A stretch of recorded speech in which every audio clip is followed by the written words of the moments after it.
Hello, my name is Marcus. I'm the compiler of a collection of therapy quotes entitled 1001 Windmills of the Mind, a collection of quotes taken from what's often called the psychodynamic or the psychoanalytic perspective, which long ago, as I understand it, was referred to by some as philosophical medicine, because this perspective seeks to, in the context of our most recent videos, it seeks to heal something called the manic defense. The baby engages in a manic maneuver of the mind, a desperate operation of the mind, a trick of the mind to help the baby not feel the pain and shame and rage when the mother's misattuned, malattuned, a bottle in the schedule and not being unavailable. The baby wants mother's presence. The mother says, "Oh, baby's hungry, give him food." That's a shaming activity. Maybe the baby wants food. "Oh no, it doesn't fit the schedule, don't feed." Or the baby's not hungry, the mother force feeds. Does all of these very abusive kind of shaming activities in response to baby feels rage, shame, he's in a helpless fury kind of thing, helpless, hopeless, desperate. But he's got to bond to her. He can only turn to his mother for his attachment needs. He has to bond to her somehow. So how does he do it? How does he bond? How does he attach to someone or something, meaning the breast mother? In the beginning, it's just the breast, called the breast mother. The baby's still in a kind of blurred state between him and his mother. He may just think it's just all him. That's really just him. And the thing around him that's serving him is maybe a part of him even. He doesn't understand me, not me, or I, not I. It's just all him. Infantile megalomania, grandiosity, right? Hallucinatory, unconditional omnipotence. He thinks he's like a little god. In the womb, he's in this blissful state, And when he's biologically born, humans need an extended womb called the social womb, called the stage of symbiosis, the stage of merging, the stage of fusion. If you see me looking around, I'm in a public venue here. But this is my favorite spot. I should give you a glimpse here. I couldn't use this. 2 days ago, they transformed this place into a really magical, plush flower. It was all flowers in here for a wedding. They had like a little band, musicians there. It was one of the nicest things I've seen here. Yesterday there was a business meeting. Luckily today seems to be okay for now. We'll see how it goes. I may have to move. Popular spot here. So I'm glad to continue my video here today in this location. Okay. So, babies come out of the womb too early. They need an extended womb, like a social womb. For the first 4 to 5 months in particular, that's called the extended social womb. Now this womb, the flow with the mother is meant to continue, meaning the nerves in the breast link in with the nerves in the child. So there's like a line there between the baby and the child. That helps the mother to be able to read the baby's signals, to provide that kind of flowful, attuned interaction with the baby. The baby needs that kind of reverie from his mother, response from the mother. He needs to feel that kind of connection with the mother, just like he was connected through his cord and the placenta, which belonged to him, linked to the uterus wall, which connects to the mother, and the mother sends down through the placenta, and so on. There's like this flow there. But humans come out too early. They need an extended flow experience called the paradise, called the mother-infant dual unity. And Garden of Eden, Shangri-La, Shambhala, it's this unico mystica.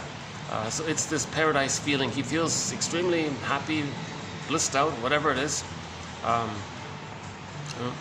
So he can't have paradise lost at birth. The paradise has to continue for the first 4 to 5 months in the extended womb. Again, humans come out too early. That's the role of the mother, to provide this extended social womb. And so the social womb is not just physical safety.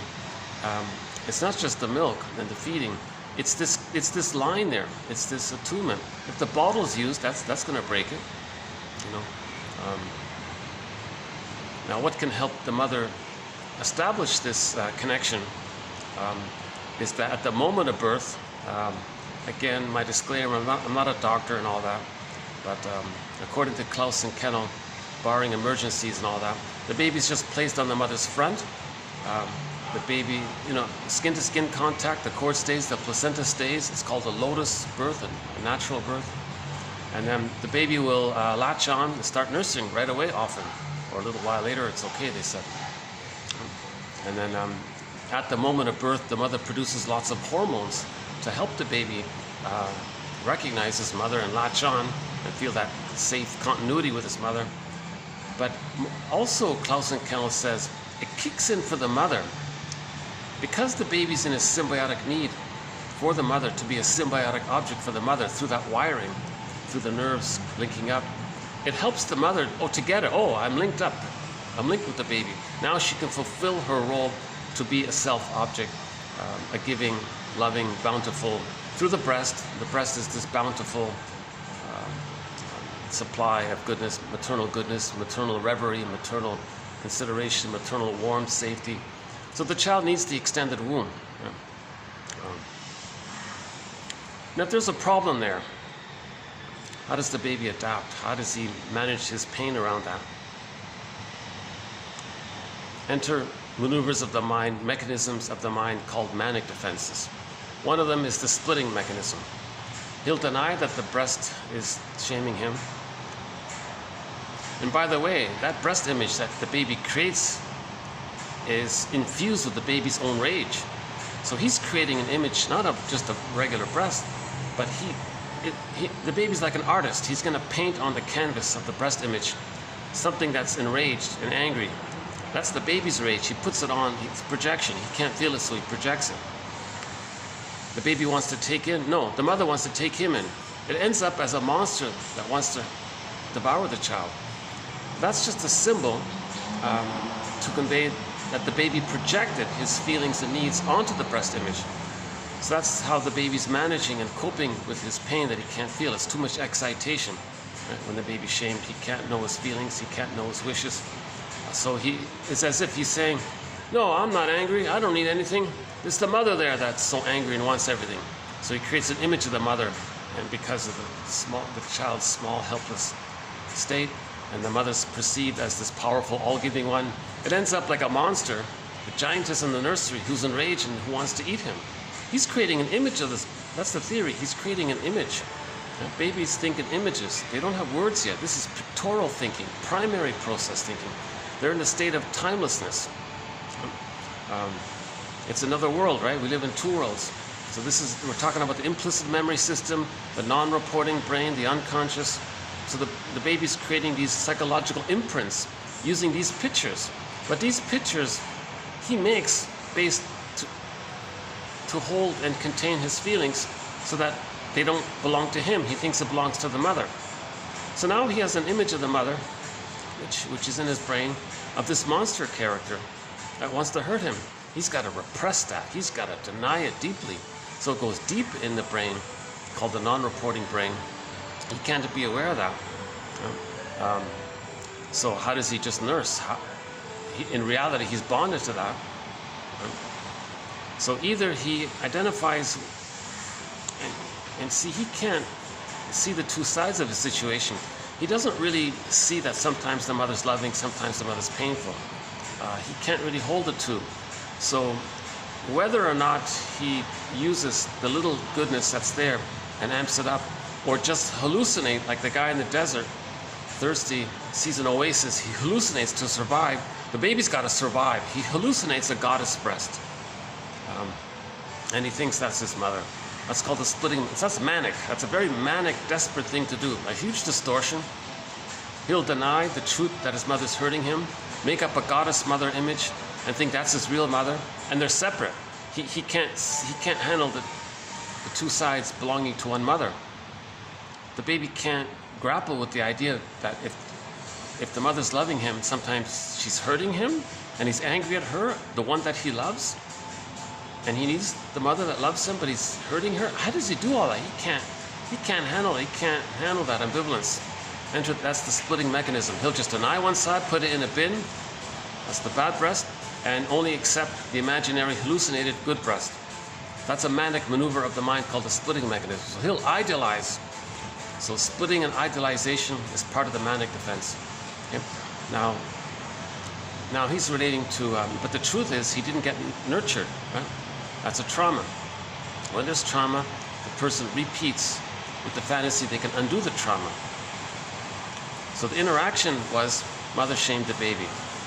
He's fixed, he's frozen, he's traumatized, he's stuck.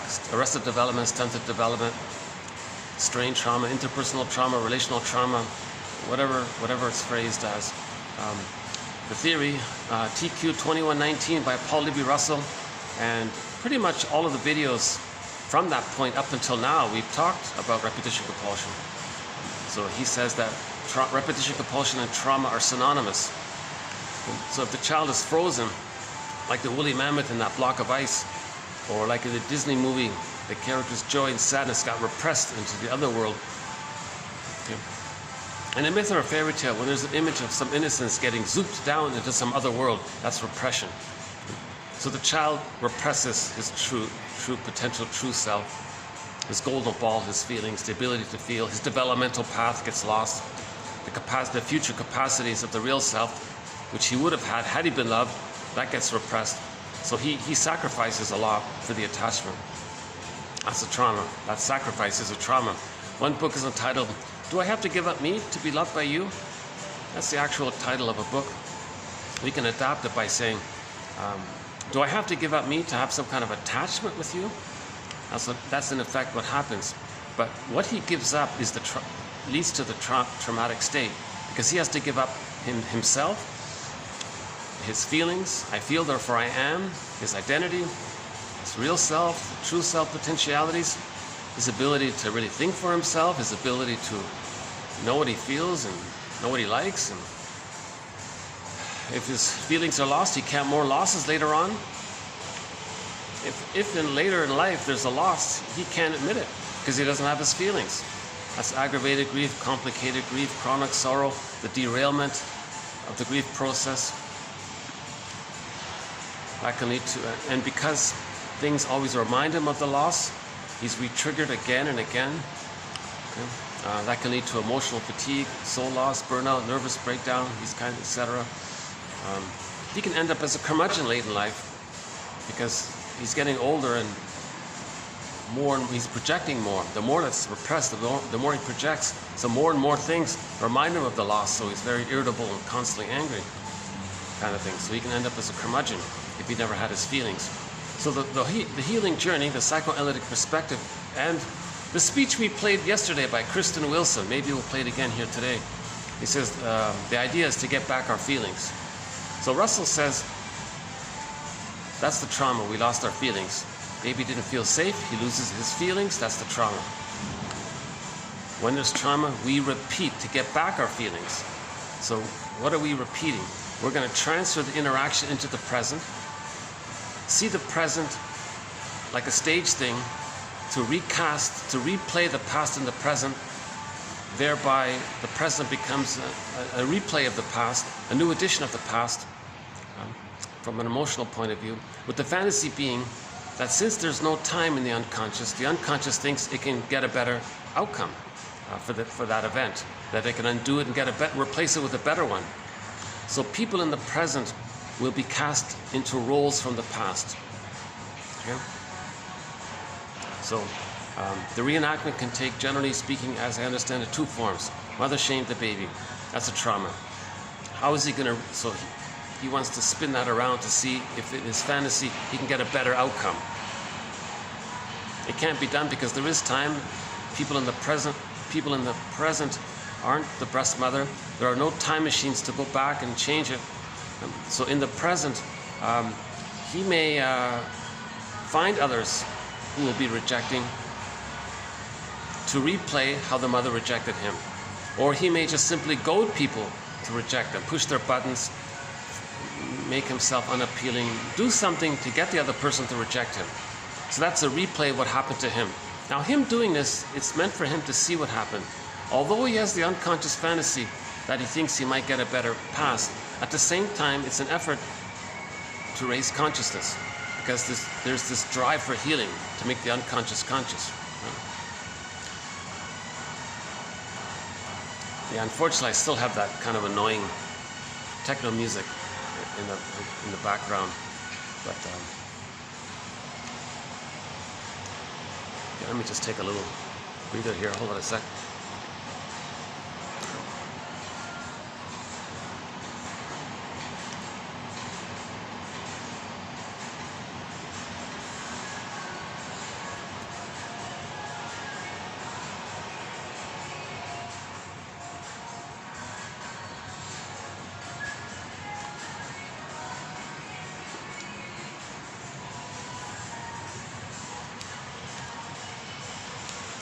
So back to the reenactment. So the person wants to reenact what happened so he can see what happened. So he'll choose others to refuse him, or goad others to refuse him. Then he knows what happened to him in the nursery.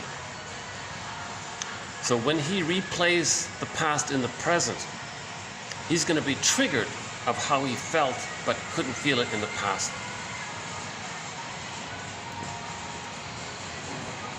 Another version of the reenactment is the baby identifies with the aggressor and then does to others to reenact what his mother did to him. He's going to play the mother, see his innocence onto non-threatening substitute others. Okay. He'll infuse his lost innocence into the innocent others, safe people, however it is they're safe, and then he'll be rejecting towards them to reenact, and for him to see that the mother rejected him. So he's replaying it one way or the other. He'll choose others to refuse him, or he'll be the refuser. He's replaying how the mother refused him. It's like a record. He's again, with Edmund Berkler's excellent metaphor, he says, every neurotic is a music enthusiast, but he only has one record, and he carries this one record with him everywhere he goes. Every time he sees a record player, he spins off that old traumatic script, that old record. He's replaying the past and the present. Again, with the fantasy, since the unconscious thinks it's always now. Someone called it infinite mourning. Timeless, it's timeless. It's just always now. It's forever. It's insatiable. It's just endless. There's no time. So they're doing it endlessly. Nothing in the present can be the good mother that was needed for the past. It doesn't work. So he's still in that timeless pain. So in a way it's greedy, because he's going to do it again and again, right? Our topic is, so just to clarify, I'm leading up to today's video, which is part 4 of 5. We're in the middle of a string of videos on the topic of greed. One of the manic defenses is greed. So TQ 2476 and 77 maybe sets up the backdrop. The topic of those videos is the manic defense. Okay? So splitting, idealization. Right? Now the child thinks he's a little god. So when a person wants to chase that phantom image, so that's the idealized self, the glorified self, the ego ideal, infantile megalomania. He hasn't received enough love to differentiate from the mother. He's still stuck in this union with the mother, but it's painful, or lack of union, or painful union, or he was prematurely ejected out of the union. That union, that paradise, is meant to last for 4 to 5 months. It shouldn't be lost at birth, or shortly after birth, or before 4 to 5 months. The baby has to hatch out in his according to his schedule, according to nature. You know, nobody tells the little chicken when to come out of the egg. It'll just come out on its own, kind of thing, right? According to nature, nature's way, right? Nature's. So there are several manic defenses, a bunch of them, related to a theory called the paranoid schizoid position. So in the beginning, it's called the paranoid schizoid position. The schizoid part is the splitting and the idealization, good goddess and demon. Now, remember, in the baby's imagery, it's goddess and demon. So that's the schizoidal, very unreal, detached from reality. Now the paranoid part is the baby's rage he puts onto the image of the mother and says the mother's so dangerous. Anytime in general when someone says such and such a person or such and such a people or a group or they're so dangerous or something, that's code that the person is operating from an image he made. In the nursery, he made an image of a dangerous entity, right? But that image was something that he painted as a child because he couldn't accept the contents of that painting, so he externalized it, and he projects it. And so that's the paranoid part, right? This unreal, exaggerated fear. And people are operating out of these kinds of images. Now, the solution is to take your anger, pick up the phone, call your mother. Look, mother, I'm angry at what happened. You failed me as a baby. You really did, didn't you? No, don't deny it. How do you know she might say, well, how do you know I failed? Well, I have either or thinking. I think that the people on this side of the river are all good, and people on that side of the river are all bad. So I tend to think in either or terms. I don't see the two sides of a situation. He might say, mother might say, well, what else do you do? Well, I also, relationships. I have exaggerated fears of engulfment or abandonment. That's from you.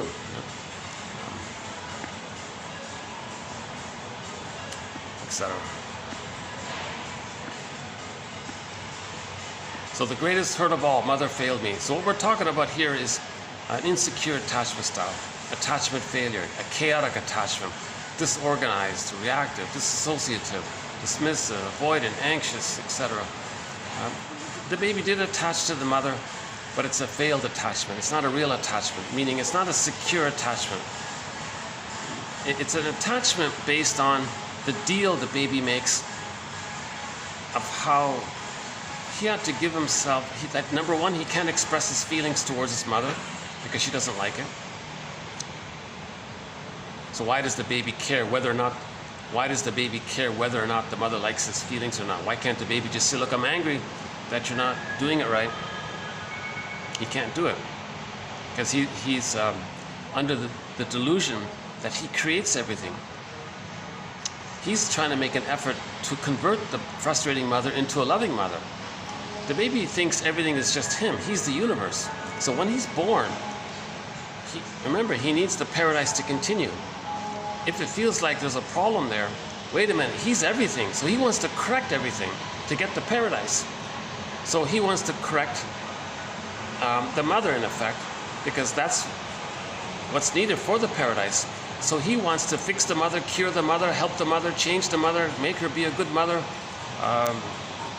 save her, please her, accommodate her, protect her, nurture her. The baby's trying to get his paradise. He can't have paradise lost, so he's going to make every effort he can he's going to try to make his mother be a good mother. Okay? So he can't show disapproval towards his mother because then, of course, he's lessened his chance of saving his mother. And he already knows that the mother is uncomfortable with the baby's feelings and needs. So he squelches his feelings and needs in an effort to accommodate his mother, please his mother. Now, ultimately, that's the attachment. He gives himself up for the attachment. The baby concludes he's defective, he's flawed or something. There's something wrong with him. In the womb, it was paradise. He creates it. At birth, it's lost. He tried to fix it. He couldn't. Is he flawed? Is he defective? Now that's his identity, so that's unconscious shame. Shame for identity, guilt for doing. Now the doing part is insult to injury. The poor baby denies to protect the mother, to protect the truth. He denies that she's shaming him, makes up a goddess image of her so he can feed. Now he's thinking, wait a minute, if I just made up an image of the mother as all good, and I'm feeling so bad again, I feel defective, but there's something more here. Did I do something wrong? To account for why the mother's perceived as good. So he feels shame for not saving the mother. Then he feels bad because to account for why the mother's so good and why he feels bad still after creating the image of her being good. In relation to that, maybe he did something wrong. So there's unconscious guilt. One pocketbook is called Hidden Guilt. It used to be called Invisible Crime. So the child thought, yes, he's defective, and did he do something wrong because he's defective? So the guilt is layered on top of over the shame.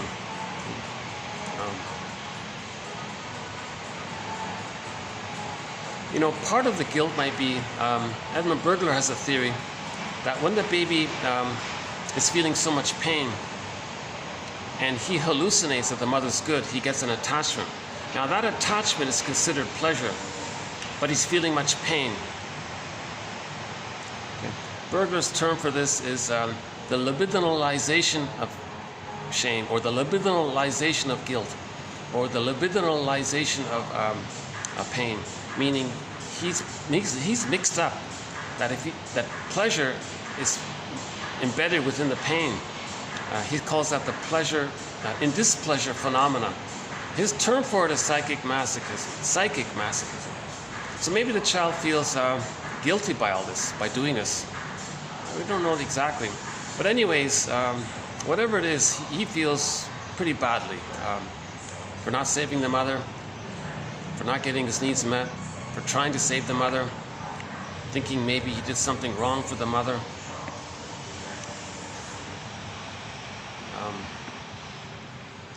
Plus this issue that if he wants to maintain the attachment to the mother, he has to, because that's a trauma, he's going to replay that dysfunctional attachment.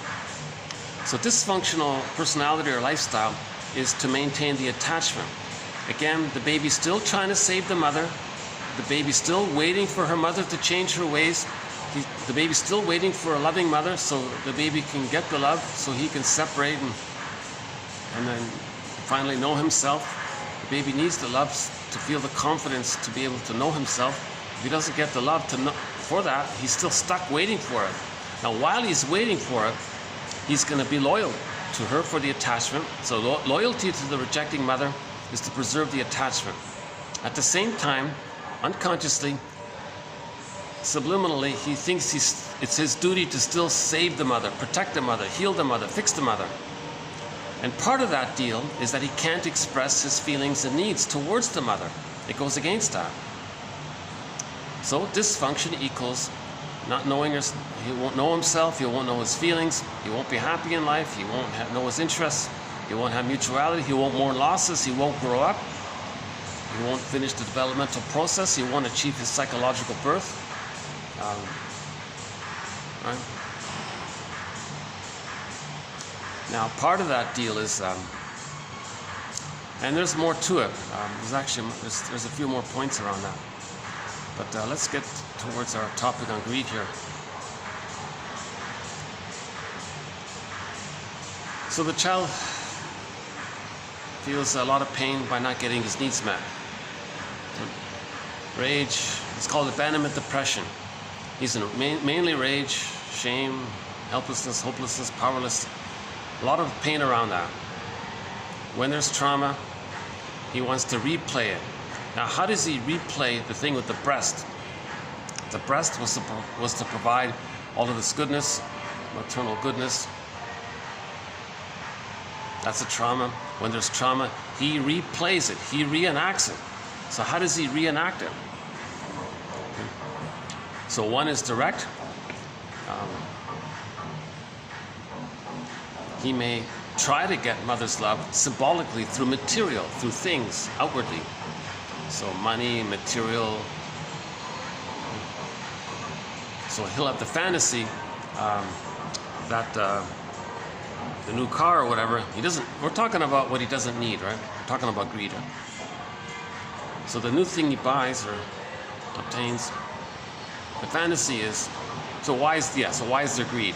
If the person doesn't need it, why is he in this manic, ravenous, got some group of people. Hold on a sec. Let's let these individuals pass by.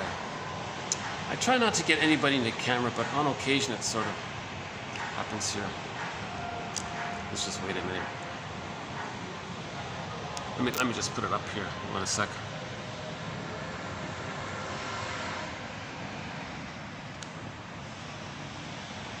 Okay, I think looks like they're going to the smokers area. Oh, no, it's still there. Okay, that's okay. It takes me about a half a minute to get back on track. Oh, they're gonna do the. Oh no, they're the laborers, workers, maintenance guys. So they'll be around a while, those guys. Okay, give me a minute to get used to this kind of thing.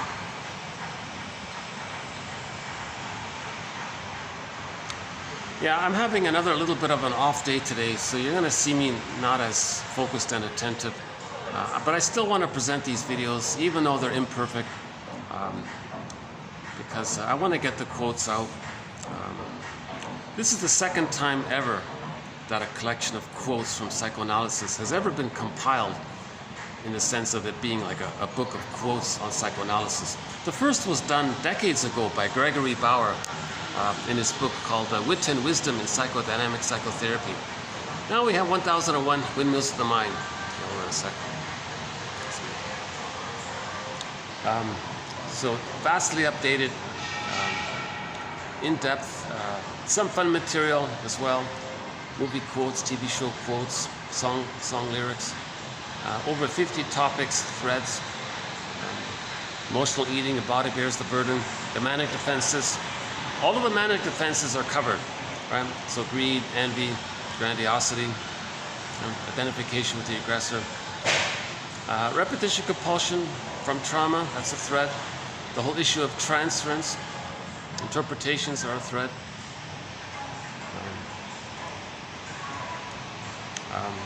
Anxiety is a thread. Shame is a thread. Unconscious guilt is a thread. Myths and fairy tales, the interpretations of myths and fairy tales. Dreams, also dreams.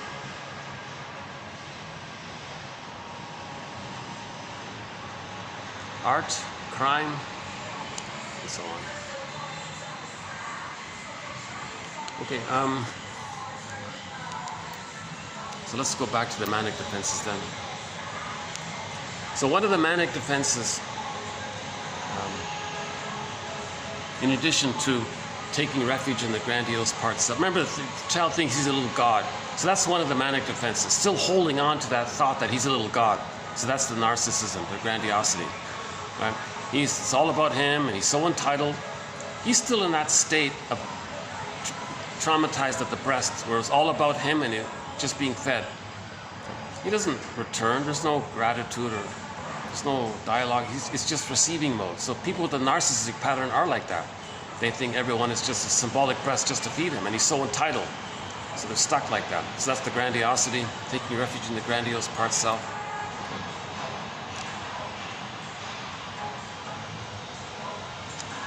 Now, so he didn't get his maternal love needs met. So there was a problem there. The bottle, disattunement, etc. That's a trauma. Remember, the baby needs, that's part of the paradise. So he didn't get the paradise, the symbiosis, the merger, the fusion, the mother-infant dual unity. He didn't get that. He didn't get the egg. So this extended social womb is sometimes called a psychological egg, in reference to the fact that if the baby's in the egg, then he can hatch out, be seen, and finally achieve differentiation. That's the psychological birth, when he's differentiated. I'm okay, you're okay. Now in the beginning, the mindset is, all babies begin with, I'm not okay. Remember the shame and the guilt? So he thinks he's not okay. The mother must be seen as okay. Now when he identifies with the aggressor, he adopts the fake okay image for himself and says that he's okay and others are not okay. But when he says others are not okay, he's talking about himself seen onto others via the reenactment of what happened to him. Okay? So mother shames the baby. Baby might identify with the aggressor. How does he reenact that? He'll find someone else to represent his innocence, shame them, to reenact how the mother shamed him. So if he identifies with the aggressor was seen as good, so he says he's okay. himself was no good, but it's seen outward. So now he thinks others are not okay. So his mindset is, in that state, it's I'm okay, you're not okay. That's a more severe trauma, that one there. That's the worst one, or the more painful one. To still hold on to I'm not okay, you're okay, that's a little better off, ironically. When he identifies with the aggressor, he gives up on himself. He's too attached to the mother. It's called an adhesive attachment to the mother. When he's married to mom, the title of one book, psychologically, he's just too tight there. It's called a tar pit of a negative symbiosis with the mother. And he's enraged by that. So he gives himself up. His vulnerability, his original sweetness, his innocence was shamed and pained. It's seen outward. And he can't accept it within. So he hates to see it outwardly because it would remind him of what happened to him. So that's why he always says he hates weakness, vulnerability, sensitivity. He hates nice things, flowers, feminine things, girly things, whatever he said. So he'll shame innocence outwardly to reenact that the mother shamed him. Okay? So that mindset is I'm okay, you're not okay. That's the more pain. That's the more traumatized one. That's the more disturbed one. So the more disturbed trauma result is I'm okay, you're not okay. That's worse than somebody saying, yeah, I'm not okay, others are okay. He's still trying to continue development. He can still sort of move towards I'm okay, you're okay. But the one who says I'm not okay, I'm okay, you're not okay, he's got a harder job to unblend with his mother. And then first accept that he's not okay. He's got to accept that he's been shamed. Then he's got to say, I'm not okay. So the person with the narcissistic pattern, the bully pattern, the Iago pattern, all these other ones, all of the personality patterns that spring forth in that first few months when there's trauma in the first few months, somehow they got to accept some kind of vulnerability. That'll face the truth that they were hurt. The greatest hurt of all, mother betrayed me. See, if they don't believe that, they identify with the aggressor. They become the mother, so they can't do that. So they have to unblend from the mother. So it's more work, right? So, hocus pocus, double focus. Mother shames the baby. Baby identifies with the aggressor. He'll shame others to reenact how the mother shamed him. Hocus pocus, double focus. Simultaneously, when he shames the other, to reenact how the mother shamed him. As he's shaming the other, to know that his mother shamed him, he sees the shaming mother image onto the one he just hurt and is triggered and thinks or is triggered that his mother is reminded of how his mother shamed him. So he sees the rejecting image that he's identified with, being it, he's actually acting like the aggressive mother. When he shames the innocent one, simultaneously he thinks the wounded innocent one is the rejecting mother shaming him because of the triggering thing. It's all inner fusion. So we're talking about psychological templates, imprints, schemas, working models, blueprints, injunctions. These kind of the baby creates like an endopsychic model in his mind based on the memories, the architecture of the subconscious, endopsychic structure. He creates models of what happened to him, relational units. So Fairbairn and Masterson talk about relational units. And this is the intrapsychic structure. So our feelings come from the intrapsychic structure. And we're replaying the painful intrapsychic structure. Oh, hold on. We're replaying the painful intrapsychic structure because ultimately we want to get a happier intrapsychic structure. So we see things through the lens of the intrapsychic structure because the baby created it, because that's how he survived, even though it's painful. That's all he knows, kind of thing. But he's trying to get out of it. He's trying to heal. So he's going to replay it. So one thing he replays is the disappointment at the breast. Okay? So he can see outwardly things, material, being symbolic of mother. Okay? So the stuff out there, the money out there, can be seen as symbolic maternal, mother, money, mother.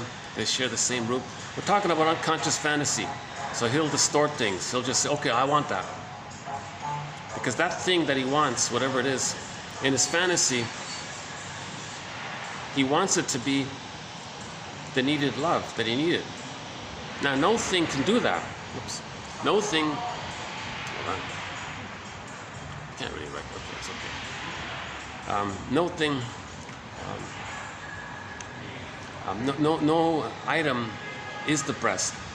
No item can be the mother's loving gaze. No item can be the nerve endings in the breast. No thing can be the thing that was needed. It doesn't work. But the person has the fantasy as if it could, because they're in a state of timelessness and they got to get a better past. They got to get out of that traumatic event. They want to process it. Brody calls it unfinished business. So greed is an attempt to finish the business with the mother. The unfinished business with the mother was the baby didn't get what he needed.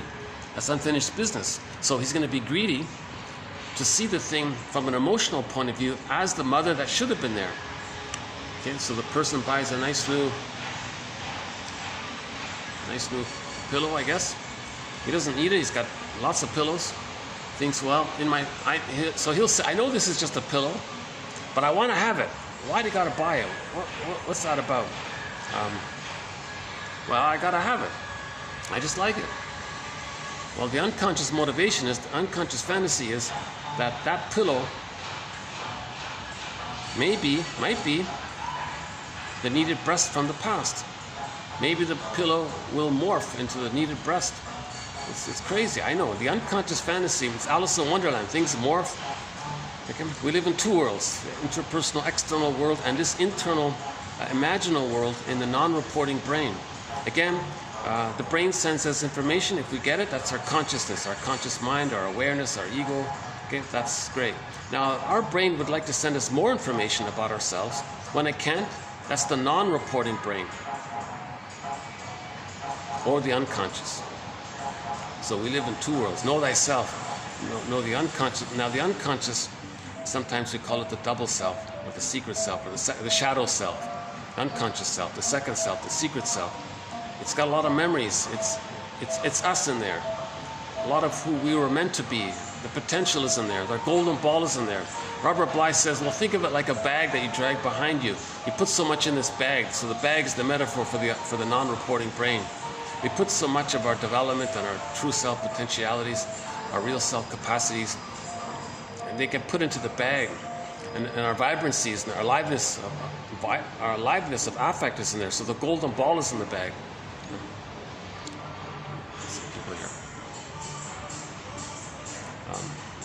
So yeah, if we, in a metaphysical imagining, create a character that embodies all of our disowned traits, who we would be had we been loved.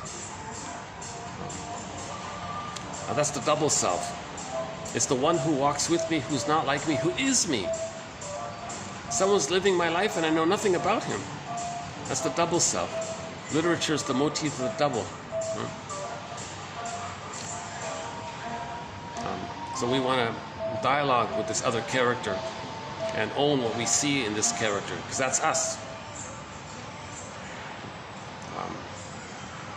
Darrow calls it the skeleton character. You don't see him.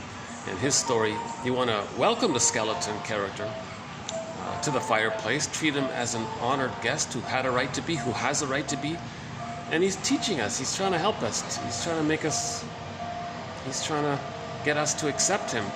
That's a conquest of the self. We can't integrate. So Robert Bly says we put so much of who we really are into this bag by the age of 5, and then we spend the rest of our lives trying to get it back in. Reintegrate, re-own, reclaim, reappropriate, resynthesize, psychosynthesis, get back in. Kristen Wilson says that long ago in ancient times, that's the true original meaning of the word religion, to reunite with yourself, to get back into yourself. So in the Odyssey, he got back Ithaca. That's the soul castle. Penelope, the feminine side, feelings. We live in a psychic house called the soul castle. So in the Odyssey, it was Ithaca. So we're looking for our embodiment. In the white bear, King Balaman, it was the white bear. That represents the woman's embodiment. The golden reef was her aliveness of affect. In trauma, in the Disney movie Inside Out, in trauma, joy and sadness representing our feelings. empathy, interest, curiosity, reparation, enjoyment, pleasure, gratitude, affection. A lot of our feelings got zooped into the non-reporting brain. All that was left on the console was the amygdala, fear and anger mainly. The character discussed was mainly about distaste and dis-smell, but it's mainly about the amygdala, hyper-reactive, impulsive, survival, split it good, bad. They think, and this manic, the manic defenses, the amygdala, it's all manic defenses. Hyper-vigilant, hyper-reactive, hypersensitive, quick to, very impatient, very, all this kind of thing. So so in the story, in the Disney story Inside Out, Joey and Sadness got back in at the console. So that's the religion, reunited with ourselves, relinking back to ourselves. We lost ourselves, we get it back. Goes in there, get it back. There's this dialogue, like in the Phantom of the Opera. She went into the basement, dialogued with her double self, the scary dude, representing, embodying, symbolizing her pain, shame, and rage, accepted some of that, owned it, and she came back, was a better singer. Okay?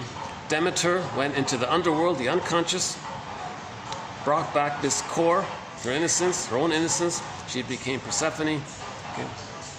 And then the land was fertile and all that. Myths and fairy tales are metaphors for psychology, inner world. Huh? They're like dreams, soul stories. Myths and fairy tales are soul stories. Myths and fairy tales describe psychology.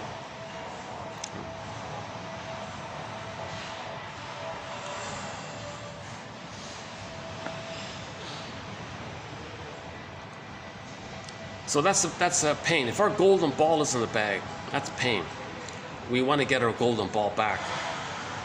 Okay. It's pain to not know our feelings, to not be connected to ourselves. It's derealized, depersonalized, feeling flat. If you look at the painting called Stepping Out by the artist Roy Lichtenstein, Stepping Out, you can sort of see that there. On the one side of the painting, he was bland. He looked really devitalized. He said going through the motions. But on the other side of the painting was his non-reporting brain, his unconscious. It was vibrant and full of vitality. And he was missing. It's missing. Okay. So most of who he really is in the bag. He's just like a shell of a man. He's just like, right? His feelings are in there. I feel, therefore I am. So we're talking about our ontological self, our emotional self, our psychological, our moral self, our spiritual self, our feeling self. Yes, we have our, epistemological self, our roles and our duties. Yes, we have that. I like this, or that kind of thing. I do this job, or I was born in this place, I live in it. So we have our resume, we have our bio, but we're talking about our feelings and the sense of being connected to ourselves, knowing our uniqueness. Those kinds of things, right? So we're trying to get back the golden ball. Now remember, if the golden ball is in there, the person doesn't mourn losses. So he'll be manic, because if there are losses, the feelings he has towards the person he lost, he directs it at himself. Because in the bag, it's the template that him and the mother are still blurred there. So if he admits, let's say there's a divorce at midlife, he's not going to say, oh, okay, there's a loss, I experienced a loss. Because the emotionality would be, other is mother, just put a little dash between the M and the O. Oh, this annoying song again. Oh my God.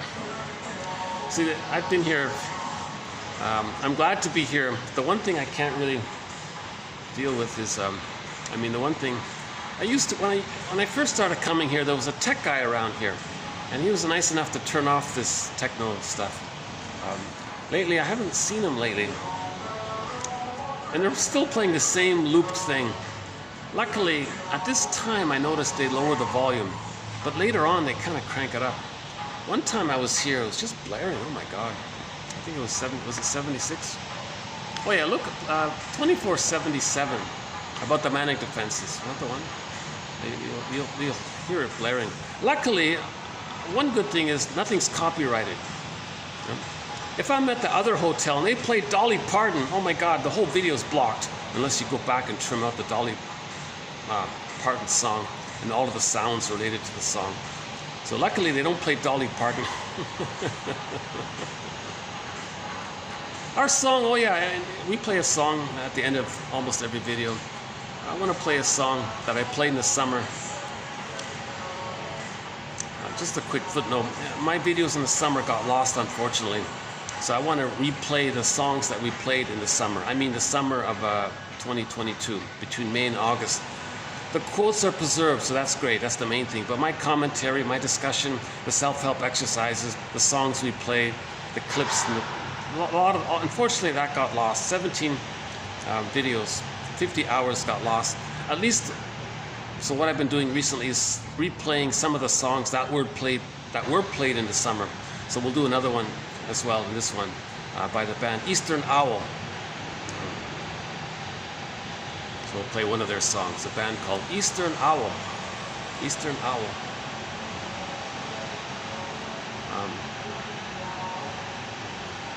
Before I forget, if I don't mention it, before listening to the song that we're going to play by Eastern Owl, I would say first, as a preparation for it, first play the song called Child of the Government, also by Eastern Owl, the same band, and then play a song called, Indian Act, sorry. Play the song called Indian Act by the band Eastern Owl, then play the song Child of the Government by Nikelly, I think it is. And then play this song here called Child Protection by Eastern Owl. And finally, after that, play the song Gentle Warrior by Caitlin Johnson. See, if you look up Gentle Warrior, she's a Mi'kmaq singer, indigenous singer, a Mi'kmaq singer. She's a high school student, young lady. Did a great, amazing job. Great song. The video, nice video. You'll see the music video is very nice. Called Gentle Warrior. I think it's Caitlin, but Johnson. The last name is Johnson. Indigenous singer. So this is so that we have 4 songs in that little set there. So I'm going to play the third of those 4 songs in this video here. Yeah, a lot of great material got lost in the summer. I still feel sad about that. And I was starting to get some views in the summer, like real views, like real watch time. Yeah, I might get 30, 40 views, and there were like people were watching it. Something happened. It all got lost. Now I'm back to no viewers. A video might say 10 views, but the watch time is 0.01 of a second. Sometimes I get like a whole second. Like at 2 seconds, wow! 10 people collectively watch 2 seconds. And the thing is, the subscriber count keeps climbing, but there's no viewers. There's still nobody's watching it. Might all just be computers, someone said.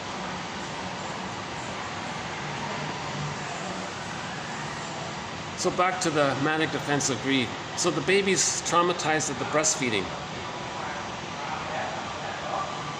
The goodness of the milk, not only the milk, not only the warmth and the safety, not only the paradise, not only.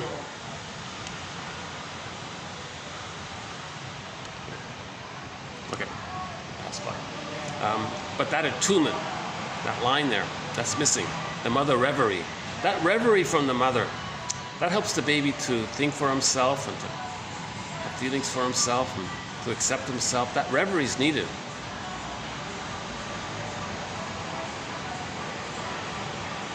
See, the bottle is really damaging. That's a stone. That's a stone breast. They call it alexithymic breast. No feeling. There's no reverie there. There's no innocent. There's nobody there. It's just a stone.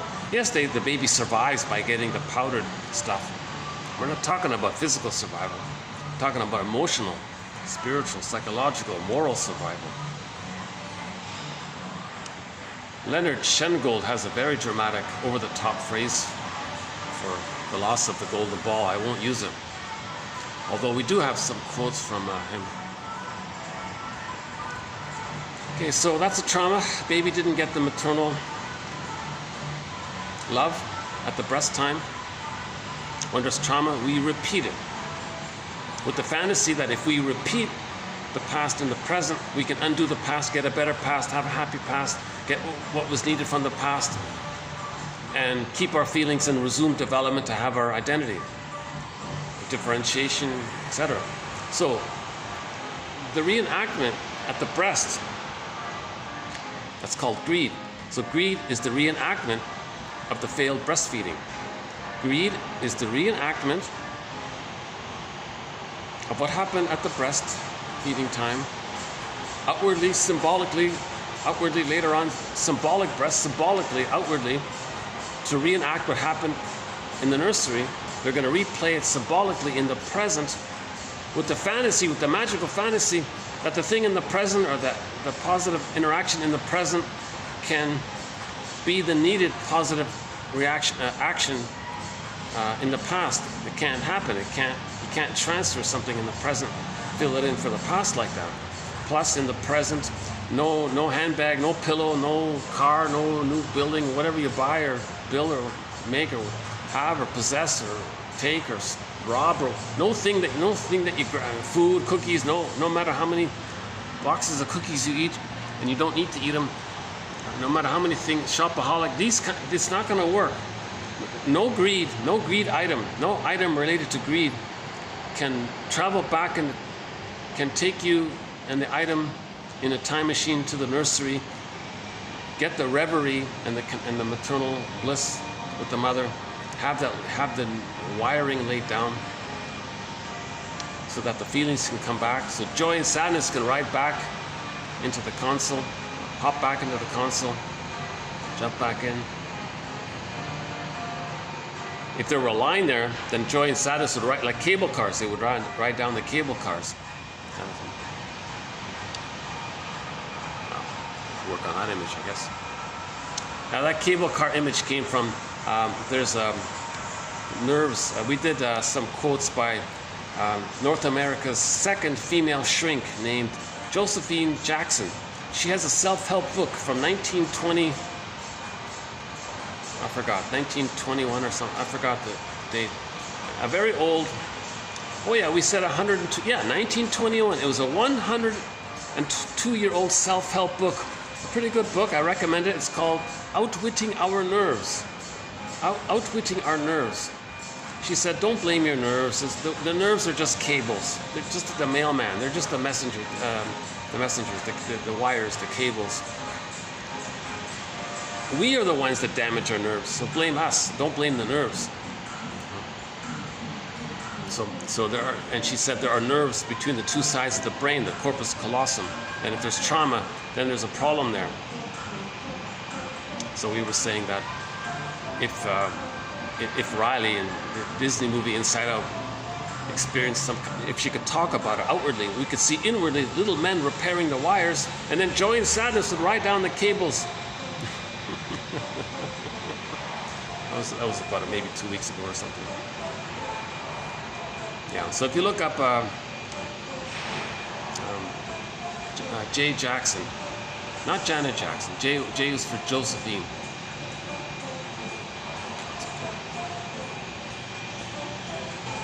Okay.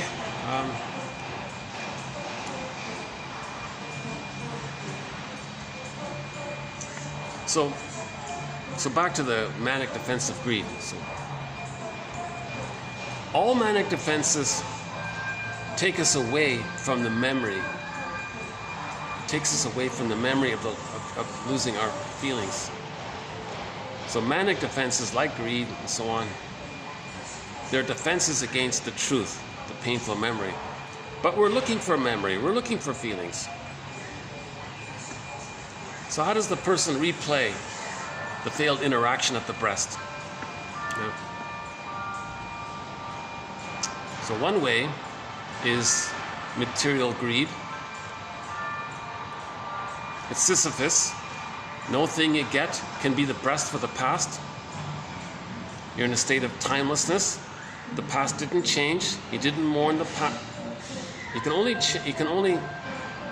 quote unquote undo the past if you mourn the past. If you talk about it and feel safe and more, forgive your parents, realize the truth. Stop with the idealization. Forgive your parents. Heal yourself. You got to do this morning inner work process. So greed is a defense against the inner work morning process. So greed is the repetition compulsion of the failed breastfeeding situation, and they'll do it again and again and again. And they call it egosyntonic. They think people think there's nothing wrong with it. They may create slogans like, "Oh, greed is wonderful. Greed is awesome." They'll create some little sell it kind of thing. They'll go on TV and say, greed is the way to go, man. Greed is awesome, I'm telling you. Okay, so that's a manic defense. But that person who's saying that or who's selling that person himself is in a manic state to say that he can't accept the truth that he wasn't breastfed and held.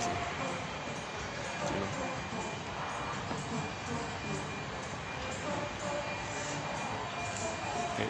So we talked about if we were to imagine the earth as a breast.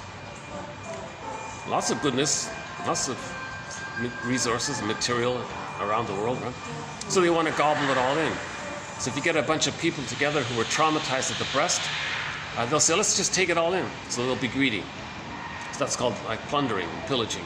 They don't need it, they just keep doing it. They're stuck in this repetition compulsion with the fantasy of getting the needed love from the nursery. They didn't get it, so they're doing it again, and they're blindly doing it. They don't know why they're doing it. They'll create some excuses to mask it, but they just keep on doing it. Now, one person said that in the process of just gulping it all in, the greed, things are being damaged. Usually, greed damages. That's the true motive, because the baby's very enraged. So underneath the greed is the envy. Remember, the envy is from the identity, the greed is from the doing. Okay? The envy is the shame, and the layered over one is the doing, the guilt. So guilt, doing, shame, but underneath it, guilt, doing, greed.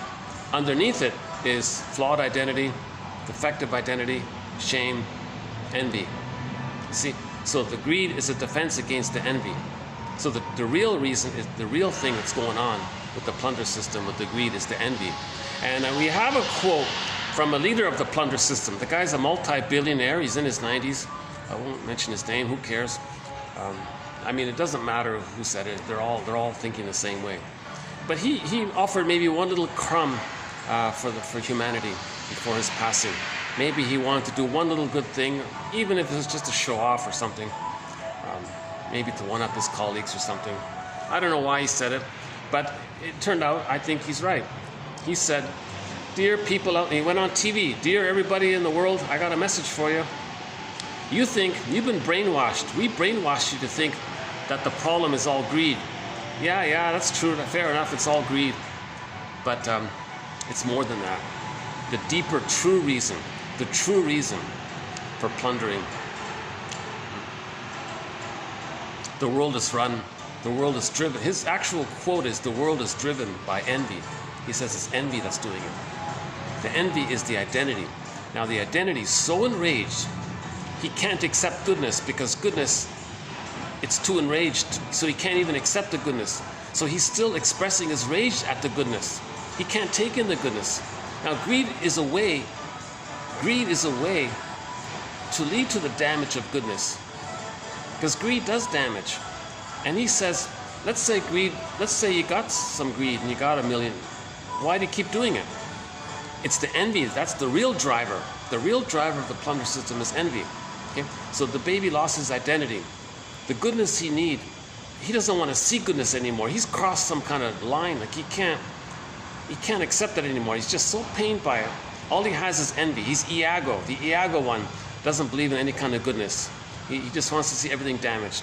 He's just in this repetition compulsion to say to the world, "I'm enraged at you, mother, for giving me the bottle and not the natural breast. I'm enraged by this. Something good to come in? Does it cause damage? Oh, that's what I want. I want the damage. So I'll be greedy because it causes damage." So greed and envy are sometimes blurred as grenvy. So grenvy, they're linked up together like this. So the primary gain is the envy, but it's masked over by the secondary gain of the greed. But the greed is a cloak for the envy. That's what I think he means. Because he made a very big point about this. He said, Stop thinking it's just about greed. It's deeper than that. It's envy, he said. And we posted, we have the quote in our collection. If you look up, I just put, what did I call, I didn't put his name, I just put short seller, right? He's a famous short seller, meaning plunderer, right? So, the world is driven by envy. There it is there. Okay, if I didn't make it clear, let's back up. The baby thinks he's defective. Remember, the baby wants his paradise. He can't save the mother to get the paradise, so he thinks he's defective. He thinks it's really no good. His identity is really, oh my God, it's an identity. When a person loses their spirit, their soul. Leonard Shengold calls it soul murder. That's why I don't like using that phrase. You're very enraged by that. Maybe we do need to borrow that phrase to convey the kind of real rage around this. So the baby feels real rage at not saving the mother. The baby feels immense rage. I think the closest TV image we have is the train scene in the movie called The Amazing Mr. Williams. There's a train scene. The guy slams the table in rage when he was thinking about a great injustice being done to his son. And he said, you know, you've taken the decency and the sweetness out of my son's heart. Now he's filled with rage. You murdered his soul, in effect. He was saying it to the guy who did it. And he slammed the table in rage. So he's not thinking about taking in any goodness. He's just in rage. He's just slamming the table. So envy is just slamming, that guy slamming the table. So I recommend that clip. The Amazing Mr. Williams. It's a black and white film, 1939. It's toward maybe the second half of the film. Just look for the train scene. It's only like 10 seconds long or something. Not a good movie all around. I like it. It's a good movie all around. Underappreciated. I think it's a pretty good movie. Yeah. One of my favorite lines in that movie is.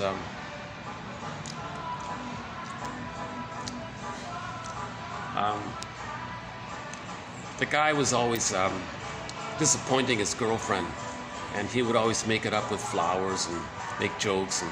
But one time he went over the top, left her waiting at the altar. He came late, and she was very sad. And he tried to make a joke about it. She said, "You can't laugh this one away." You know, she was so hurt. Usually he would try to laugh things away, like make the bad memories go away with jokes and excuses. It's a play on rationalization. Rationalization is when we try to explain things away, meaning say something that maybe might sound convincing, but it's a lie, okay? To mask, to repress the truth. You create something that sounds reasonable. So rationalization in general is when we say something that sounds reasonable, but its purpose is to hide the truth.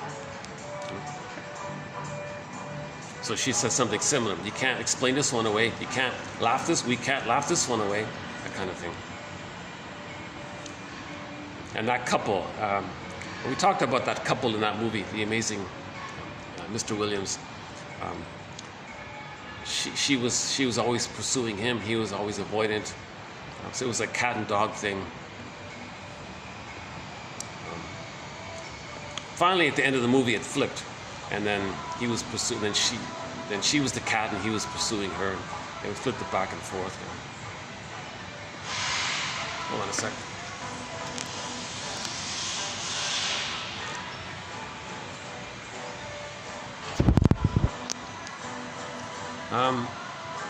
So back to the greed one. So we have a threat on envy. So we're mainly talking about greed. But greed is a cloak for the envy. The world, the short selling, insider trading, the plundering, the pillaging, all these scams, financial scams, all these things, it's greed. But the real driver is the envy. The real driver is the envy. So Kristen Wilson says, get back your identity, get back your feelings, and we're good. We got to heal this greed and envy and grandiosity. We got to heal the splitting mechanism. Forgive your parents, heal yourself. Okay, so let's just jump in with greed here. I think there's some good quotes in this batch here. So why don't we run through them here? Greed is an impetuous and insatiable craving, exceeding what the subject needs and what the object is able and willing to give. Melanie Klein. So we'll start it off with one of our mentors, Melanie Klein. Insatiable. It can't satiate because no thing is the breast from the needed breast from the past. So it's insatiable. It can't. And plus, add that into the fact that he's in infinite mourning. He's in timeless pain. So he's spinning it around endlessly because it's always now. There's no time, so it's infinite. And the thing you get doesn't satiate. So greed it's just this spinning this thing constantly all the time. And people get addicted to it even. Because the brain chemistry around it, it stimulates too much dopamine, and you get a little hit of the dopamine chase gives you a little, like the moment you get the thing, you get a little serotonin. So the chase, dopamine, get the thing, serotonin, but the body metabolizes that, and your psychic structure, the template, it hasn't changed. So you're spinning the record again and again. See, the repetition compulsion is actually quite harmful in relation to greed. The sufferers of economic disadvantages caused by greed are then discriminated against and devalued and shamed and hated. So the victims of the plunder system, the people who hurt those people, then hate them. So we have a quote by Edmund Burglar very early on. Look up the quote. I don't have the TQ reference, but type it in the search engine on those who hurt others, who then proceed to hate the ones they hurt. And we have some quotes there. Men hate those whom they hurt. You know. And we have some from literature. There's some quotes there. So why would someone hate the one they just hurt? Why wouldn't they feel badly about it? No, because when they hurt someone, they reenacted how the mother hurt them. So they're reminded of how the mother hurt them. So the plunderer robbed the other people. When they do that, they're reminded of how the mother robbed them of their soul, of their sweetness, of their decency, of their spirit. Soul murder, right? So the mother did that awful thing to the child. If we are careful to use Leonard Shengold's way of understanding it. So Leonard Shengold uses that dramatic phrase to talk about the loss of the golden ball. That's all he means by it. Okay? So mother shames the baby. Baby identifies with the aggressor. He reenacts it. He shames others. As he shames others, he is triggered and reminded of how his mother shamed him. What he does outwardly to replay what happened in the nursery is triggered up inwardly. Okay? So then, simultaneously, as it's triggered up and he feels bad, the aggressor image onto the victim, he puts the aggressor image onto the victim and says the victim is hurting him as a defense against not being reminded of what happened. So the person who hates the one they hurt, that's another manic defense to still protect the mother. They're still trying to save the mother. Okay? So the person plunders the stuff on the opposite side of the lake, and those people are disadvantaged by it. Okay? He then hates those people because that way he doesn't feel triggered of what the mother did to him. You see? So that's why men hate those whom they hurt, unquote. So look up that. Actually, that quote there has a number of views. It's a short. It's like only like 30 seconds long or something. It's one of the shorts. The sufferers, the victims,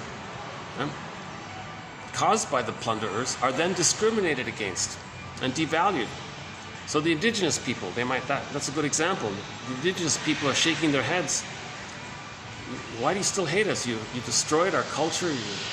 enslaved our people, did all these awful things to us. And in the 60s, 20,000 babies were ripped away from their arms, in Canada. So all these awful things were done to the indigenous people. And still today, you can hear lots of people saying these awful things about indigenous people. You got it. Unbelievable. Unbelievable. That's manic defense. The people doing this don't want to be reminded of the mother throwing the bottle at them with the powdered stuff.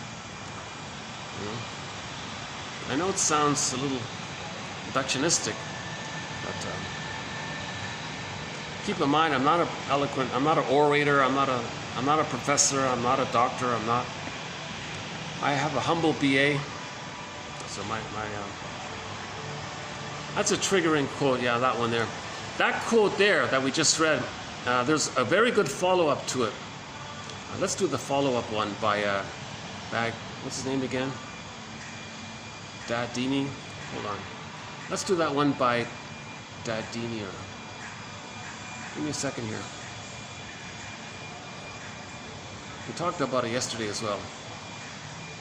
Here it is, yeah. When the colonizer, in their own paranoid schizoid position, projects, okay, outward, when they project their fear, greed, envy, etc. outward, they engage with the colonized as though something is being taken away from them, leaving the colonized positioned to attempt perpetually to undo this fear. So if you look up the music video called Gentle Warrior by Caitlin Johnson, I think, the introduction to that video is by a Mi'kmaq poet. Her name is Jo, Rita Jo. And she says in there, you know, you really hurt us and all that, but you know, we love our babies, so we have some orientation to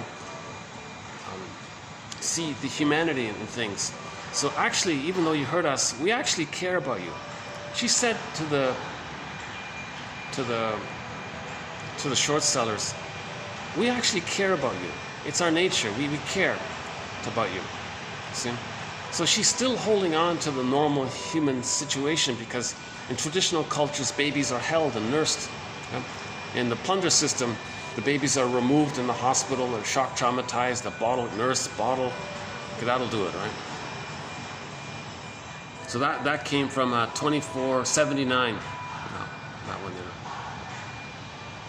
Good, a very good quote, that one there, by M. Dadlani, Dadlani. Okay, next one here from today's video. Okay, so Melanie Klein, our mentor in 1955, suggests that the emotions that trigger the process of projective identification are envy and greed. This is in line with the fact that projective identification, or quote-unquote evocation of a proxy, okay, so the breast can be like the baby can evoke his emotions into the breast, and the breast can be like a proxy to express what he can't feel. But then the mother picks it up and responds. That's why the wiring is there. That's why the nerve lines should be there. So in failed projective identification, okay, baby feels distressed, mother gets it, she replies, baby is soothed. Okay? Now the brain is malleable. As the baby's brain is expanding in the first year, the baby's brain is laying down neural networking tracks based on the interaction that takes place between the baby and the mother. The brain is storing it and creating the structure. So he gets the wiring. If that's failed, later on, that's a trauma. He's going to replay it. So he'll goad others to feel what he can't feel with the magical fantasy that the person he triggered can be the good breast for the past. It doesn't work. He'll do it again and again. Okay? So the baby felt greed and envy by the rejection of his identity. Envy for the rejection of his identity. Greed for the insatiable hunger of still getting the love that he needs, but not wanting to accept it, wanting to see goodness damaged, so greed and envy. So in projective identification, the person is envious and greedy, Like the baby was envious and greedy at the rejection at the breast. Okay, next one here.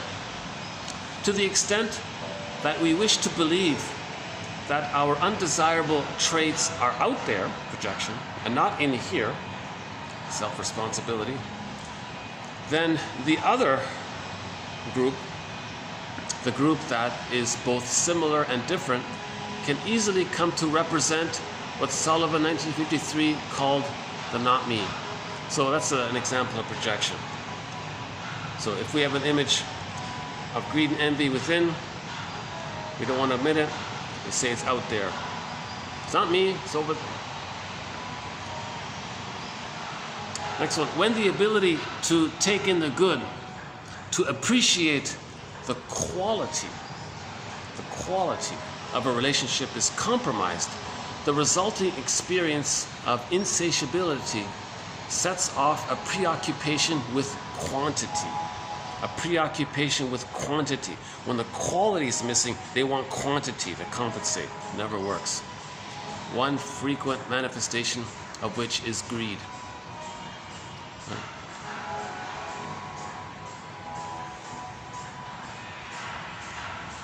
I think everyone can understand that one, right? Okay, next one. Okay, now this greed and envy, that's called the paranoid, that's the psychotic part of the personality. So, we have a dialogue between the psychotic part of the personality and the non-psychotic personality. Now sometimes the psychotic co-ops the non-psychotic to do the psychotic's bidding. That's the greed and envy. The greed and envy is considered a psychotic element. That's right? So it's amazing that a person can have a psychotic part of him. That's his unconscious driving. Doesn't care about reality. What? Things are the breast? Things are not the breast. But the psychotic part says, that's the breast, I need it. So greed says, no, that's the breast, I need it. That's psychotic. It's not a breast. But it's using the non-psychotic, the normal conscious, it's hijacking, so to speak, the functional part of the mind to do the bidding for the psychotic part. The psychotic part is the puppet master. So we could say that the psychotic part is using the non-psychotic part as a proxy for it. Okay, relations between the non-psychotic and psychotic parts of the personality, i.e. between, on the one hand, the part which, being capable of tolerating our emotions, is able to learn from experience and to perform symbolic transformations whereby it can obtain such satisfaction as is possible from objects. So that's the reality part. On the one hand, there's the normal side of us. On the other side, the other part, which is characterized by omnipotence, the little god, okay, envy, greed, etc., that is unable to tolerate the absence of satisfaction. Baby would think he would die if he didn't have his mother. And the existence of objects independent of the self. Okay, it's got to be fusion. No separate. Baby didn't differentiate. He can't accept anything good out there as being different. So envy is that separation. It can't accept separation. So that it has to construct an internal and external reality directed towards the evacuation of frustration, the experience of self and the knowledge of self. The experience of self and the knowledge of self. Not a bad quote there by Riolo. It acknowledges this idea, like envy is from is psychotic, but we're not aware of it. Why is a person destroying something? What are you destroying something for? For what? Okay. It's code. It's a displacement of the rage towards the breast. Next one here. The Klein's his pathological family structure. This pathological family structure, often a combination of a spoiling, narcissistic, or depressive mother,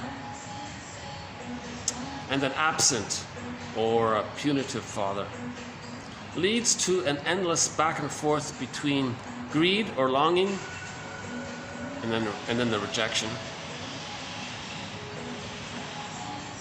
or stimulation, excitement, but then disappointment. So the mother is related to the greed and the stimulation. The father is related to the disappointment and the rejection. So they're replaying what happened. Mother's supposed to be the hope, father punishes. Mother is the hope, but she's rejecting, the father punishes.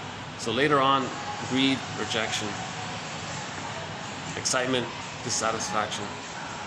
So he's replaying what happened to him. Now usually the mother does both. Usually the mother does the tantalizing and the rejecting. So let's forget about the father here. If the father's rejecting, he's just continuing what the mother did, maybe. Usually in the endopsychic structure, Fairbairn says the rejecting object, the bad breast, is divided into two relational units. You got the exciting breast linked to the baby's self-concept where he felt excited. So the baby has immense hope and excitement that he's going to get fed and get his needs met. So excited self, exciting breast object. Then the rejection, another relational unit. Okay. Rejecting breast and rejected self. So there's two relational units there. Okay. Excited self relating to an excited object. And then it clicks over, oh, rejected self relating to a rejecting object. So that's being replayed again and again. So whatever we are replaying in the present is a reenactment of the template. We're trying to be aware of the template so we can make new choices and things. Okay, greed and envy. Psychotherapists exhibiting such characteristics are perceived as underanalyzed. If the therapist is greedy and envy, he wasn't analyzed. Okay? If the therapist is in the profession because he wants to exercise his greed and envy, okay, whoa, he's very corrupt. He's very greedy and envious. Doesn't care that he's exploiting his clients, because the mother exploited him. The clients will represent his innocence, and he'll shame and exploit them to reenact how the mother exploited him. So if he's doing that, he wasn't analyzed. He didn't do the analysis. The precondition to be a shrink is they gotta be analyzed themselves, right? Okay, next one here. During a bubble or a speculative mania, greed and even conspicuous consumption are celebrated. He calls this infectious greed. Okay, on the assumption that greed is a learned behavior, the psychodynamic explanation of greed can be blended with social learning theory that accounts for conscious processes underpinning excess greed. So I didn't read this here, but he says here, yes, greed is a psychodynamic issue, psychological issue, repetition compulsion of replaying what happened in the nursery. That's the psychodynamic. He says here, at the same time, there's classical conditioning involved. You're learning it, and you're getting benefits by it. So that's learning theory. Oh, this next quote is very sad. I hesitate to even include this one here. I have a hard time with this next one here by Schneider here. Think of the African Americans, formerly Africans stolen from their homelands and treated as, I can't say it. Aggression and greed explain these parts of our unconscionable past. So the plunder system It's really cruel. Right?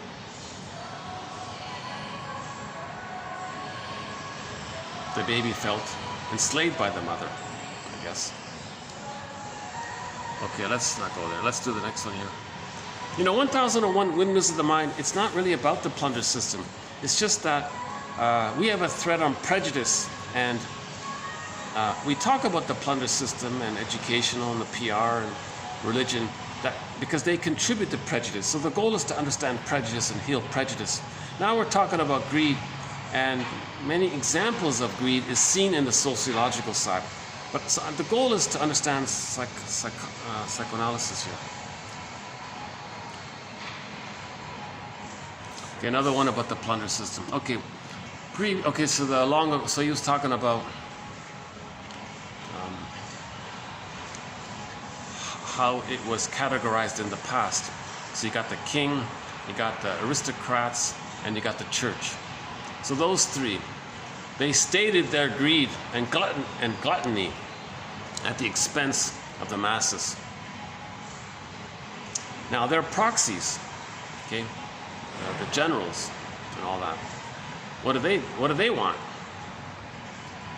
So the king and their buddies, their families, and the church, they're just pigs, okay? Greed and gluttony.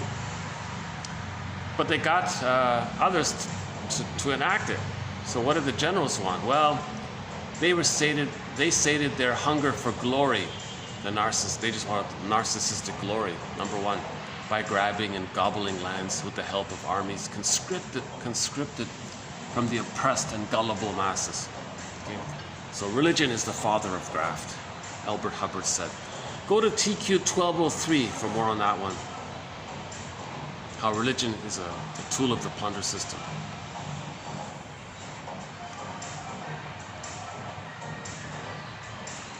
The spectators could be seen as representatives of greed incarnated. You know, when I first saw that quote, I dismissed it. Oh, come on, you're not going to say that the short sellers are greed incarnated. That doesn't feel right. Then I reread it. Oh, wait a minute. Representatives of greed incarnated. Okay, well, that makes sense then. So the short sellers, you know, the guy who said that the world is driven by envy. The other guy who said the dung of the devil. Yesterday we talked about the dung of the devil, and I won't do that one here. The dung of the devil. So the unwantedness of the misattunement by the mother. He feels he didn't want that. That's the waste. Now the devil image is the baby has a canvas of the breast and paints his rage onto it, and it can be any kind of frightening, scary creature, like the guy with the horns or the minotaur or whatever. So the trauma at the breastfeeding, okay, that leads to the short selling. And that's his quote. He said, short selling is the dung of the devil. It's an expression of it. It's a repetition of it. So short selling is a repetition of the bad breastfeeding. The child didn't want what he got. It's the waste. By the image he created of his mother, the minotaur or whatever. Okay, let's not do that one again. It was done in the past video, that one. The short one with the red bricks behind me. The speculators or the short sellers or the inside traders, the financial casino guys or whatever, financial casino, the speculators, could be seen as representatives of greed incarnated. So greed is incarnated, and the short sellers, they're representatives of it. They're actors of it.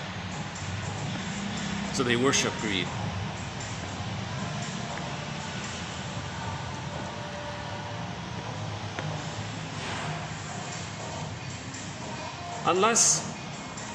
So now there might be some protesters about it. People might protest about that. Let's talk about the protesters. The placards, you know. Jump you. I won't say it right.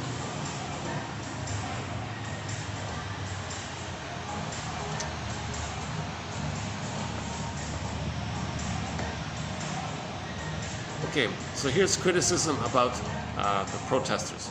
Unless the well-meaning of the criticism is accompanied by some degree of continuing self-questioning and introspection, which leads to acquaintance with our own greed, envy, ingratitude, etc., we are not likely to develop an effective approach to the problem. So all these protesters that say, we want fairness, we want it now, when do we want it? We want it now, we want... Okay, if these people doing this have no concept of their own greed, envy, ingratitude, then their complaint, it's not going to be very effective. If they're self-conscious of their own greed, then they'll have a new approach that'll be more helpful. That's what it means. The next one here, Klein considered a recovery as reparation and the journey towards the depressive position.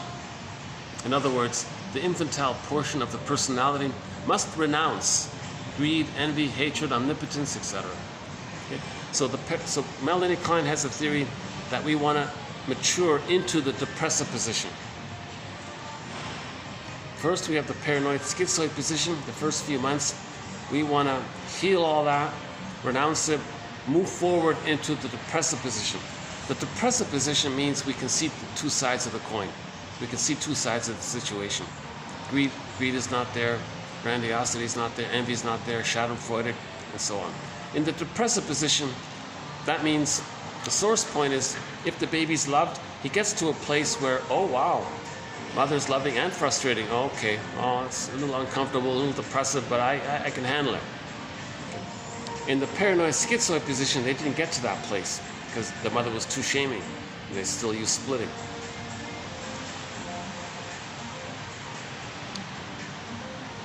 Next one here, syntonic. Syntonic means you're doing something dysfunctional and you haven't a clue that it's dysfunctional. It's called syntonic. Syntonic psychological traits of narcissism, greed, infantile omnipotence facilitate success in short selling, but tend to overshadow human capacities for empathy, commitment to community, and so on, obviously. The main emotions in the paranoid schizoid position: hate, greed, envy, spite, vindictiveness, schadenfreude, manic defenses. That's it. Love and gratitude and care for others haven't entered the psychological picture. They didn't receive care from the mother, so they don't care for others when they identify with the aggressor.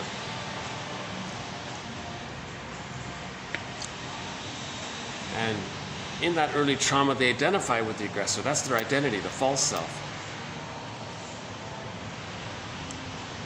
So they can't question that, because then they have no identity.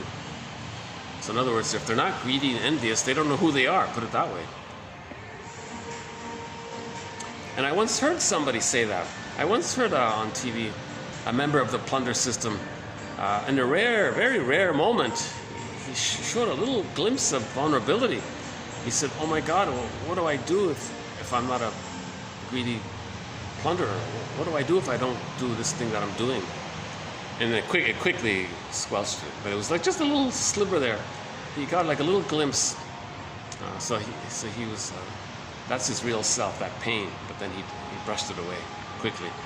Because the guy he was talking to couldn't offer any kind of answer for it. He wasn't a shrink, the guy he was talking to. But for a moment there, for like a millisecond, he got in touch with his lack of identity. If he were to quit doing the scheming and the conniving, the insider trading, and the Ponzi schemes or whatever they call it. I'm not into that. I don't know the details. It's all a manic defense, right? Manic defenses means you're running away from yourself. Manic defenses means you don't want to heal, you don't want to grow up, you don't want to feel. You just want to be in this addicted, manic state all the time.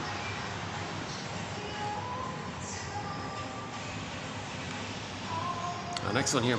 Greed, or the wish to amass wealth, ought not to be a motivating factor in choosing psychoanalysis as a profession. Okay. Because, as we said before, if he does have greed, he wasn't analyzed. so he can't do the profession. But some do it. The therapy world is cluttered with many people with a narcissistic pattern, looking for narcissistic supply. People with a narcissistic pattern are constantly looking for people to shame. They don't sing the song, "Find me somebody to love." They sing the song, "Find me somebody to shame." So they'll find some naive, wounded, codependent pattern, and then they have someone to shame. Preserves their grandiosity. Finally, the client might say, "Oh my God, I'm worse here. This is hurtful." Next one here. The womb as an uncanny otherness. Some people say the womb life is the first object. The cord, the placenta, the womb life. The womb as an uncanny otherness object. So there's the, okay. And we are attached to this other, uncanny other. And Lloyd Demas says that's the trick of religion. He says, imagine the placenta in the sky and a cord there. See, when in baby trauma, they remove the cord. The placenta is like an organ. It's like a child's organ, basically. And it's removed, so there's a phantom organ, a phantom thing, right? It belongs to, where is it? It should still be there. So it's called the phantom limb thing, right? The phantom organ. So in the gambit of religion is the guy at the podium says, "Oh, you're looking for the phantom placenta, are you?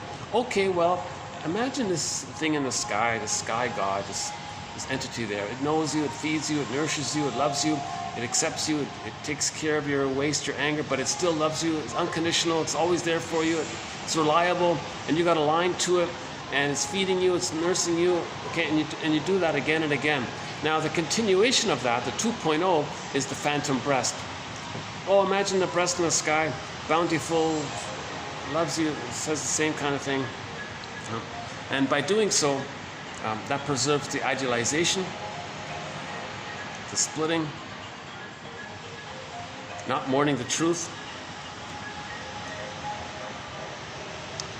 And why it's really appealing is because when someone is evocative in describing the placenta or the breast in the sky, it might trigger a blissful feeling of paradise that the person once had as a baby or in the womb, but forgot. But it's still there in the memory.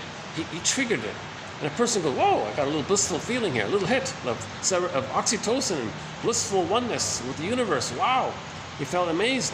So the guy at the podium says, "Are you a believer?" "Oh, yes." "Oh, okay, good. I'll come again for your hit. Put money in the basket."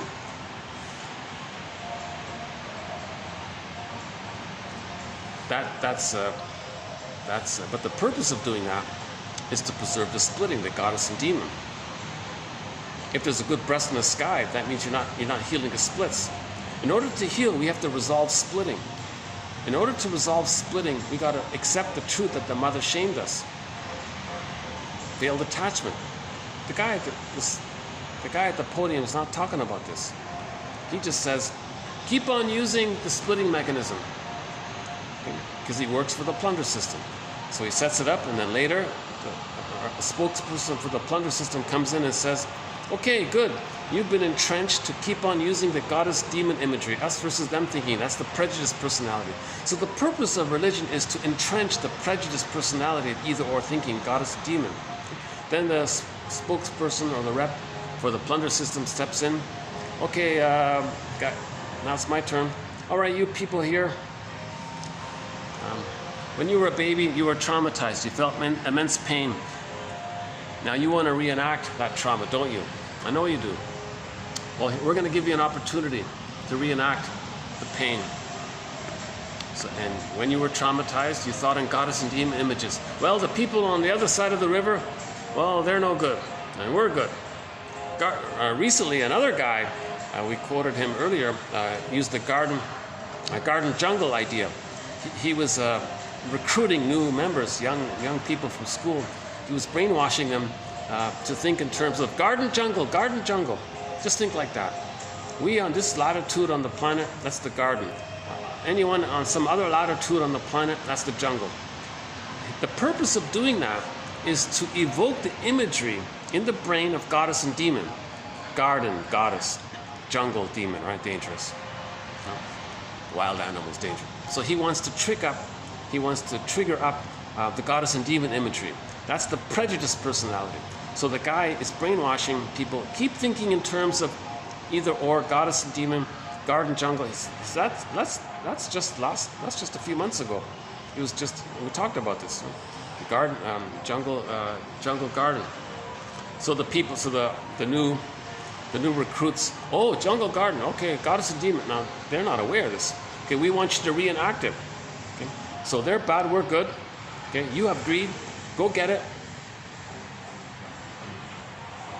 So they go get it because they want to damage, to express their rage, the envy at the failed nursing. So greed is just a facilitating action for the more deeper motive of envy. But the plunder system it's a hierarchy, I guess. So they'll take the stuff. It doesn't satiate, but they're enjoying the greed because of the destructive factor. Greed destroys, and that's why there's greed, because they enjoy the destructive factor. Okay, so we got to forgive our parents. Each person needs to be a psychological detective and find out what happened in the first 3 years. So we've mentioned this a few times already. One key suggestion on behalf of 1001 Windmills of the Mind is that on Mother's Day and on Father's Day, those are their days.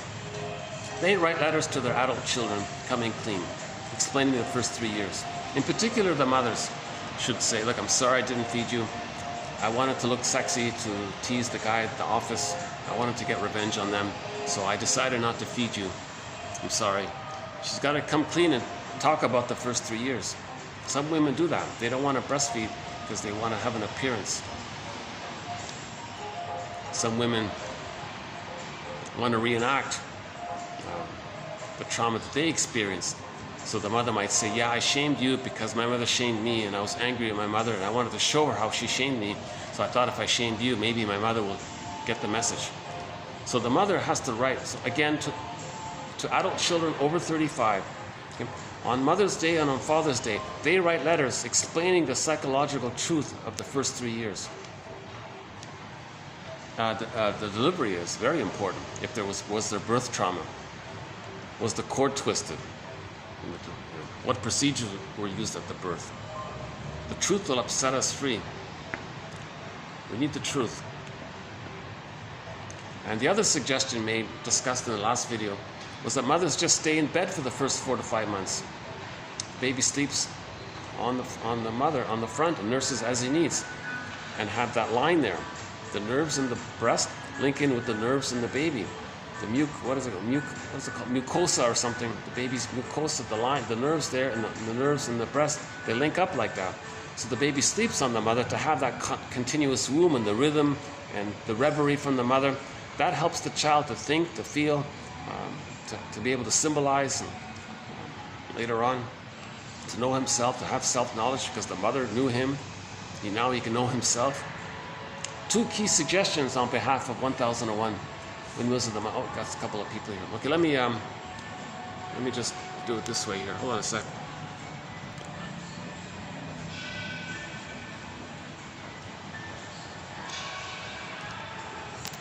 Pass by, and I'll see if I pass by again in a minute.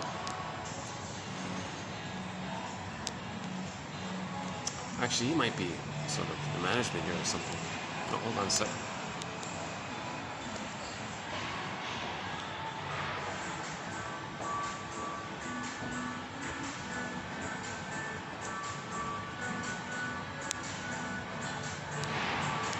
I can't tell if he's manager or just a guest checking me out.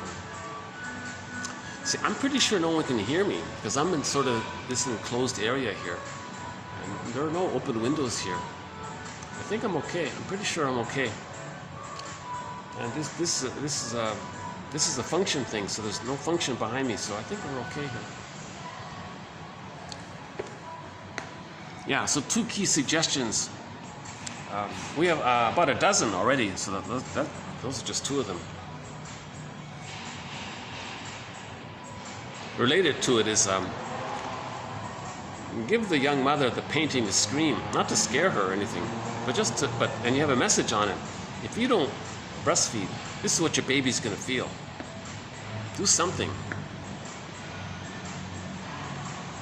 Klaus and Kennel, John Kennel made a huge improvement. He helped make sure that he helped to minimize birth trauma immensely. There's a huge write-up praising John Kennel, and hospitals changed their cruel, sadistic procedures because of Kennel. So he did a great thing. My God. He's a real soul doctor. Yeah, he's a real soul doctor. He saved a lot of souls, I think. Because in the past, the hospitals were set up to accommodate the needs of the doctor, the needs of the hospital, the profit motive of the hospital, or something. And he got them to change. No, let's set it up for the needs for the baby, the needs for the mother, not the other way, okay? So,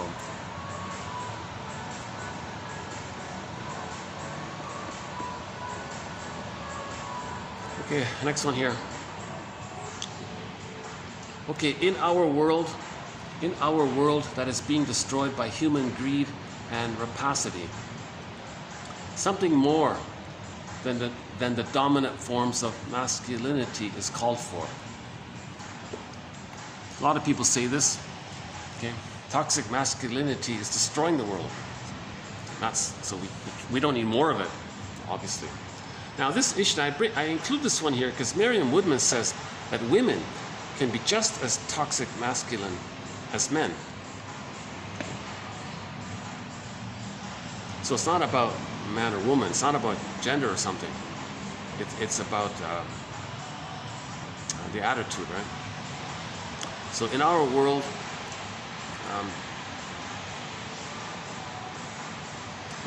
that is being destroyed by human greed and rapacity, something more than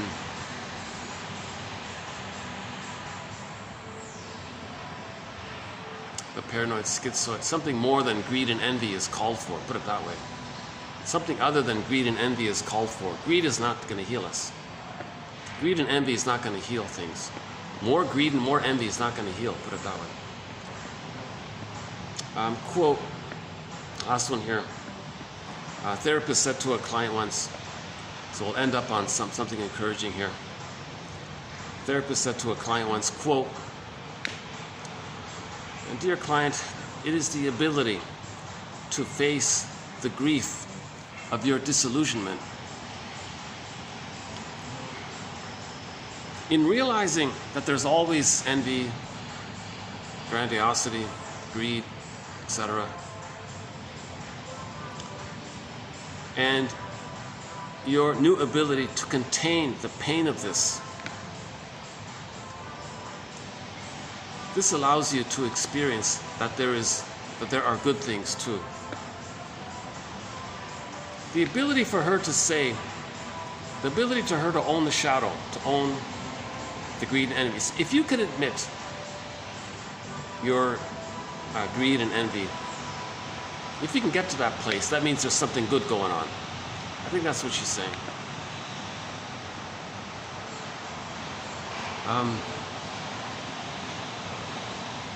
Actually, in the next video, I'll do a preview of a few of the quotes for the next ones. That's part 4. Why don't we just do a preview here for the next ones? A couple of other ones. Oh yeah, the guy said, the growth,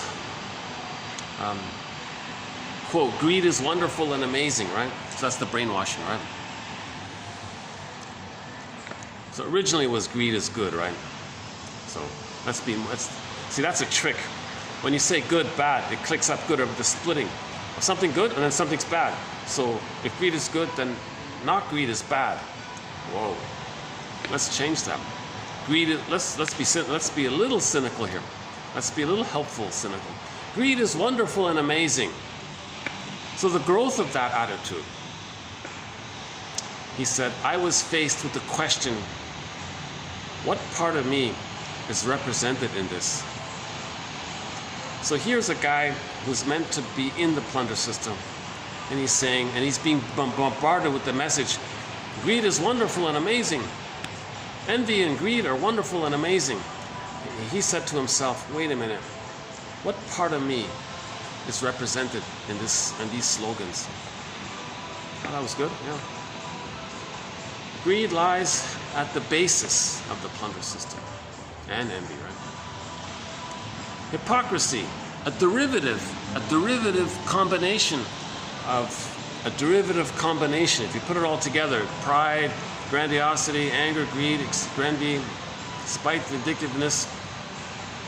If you put all of the manic defenses together, a derivative from it is hypocrisy. Hypocrisy grew into a central feature of the plunder system, decorated as short selling, and then ironically criticized as the dung of the devil. Okay, next one, yes, let's not do that one again. Okay, greed is dyadic. Greed is dyadic. Breast, baby in the breast, dyadic. Greed is dyadic, involving an individual and the thing he can't get enough of.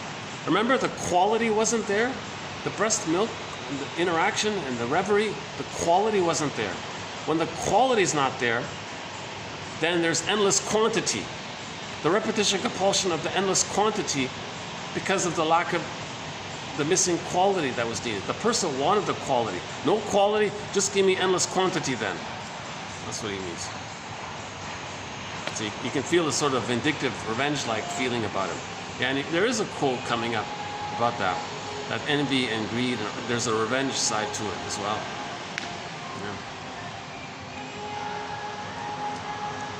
Yeah.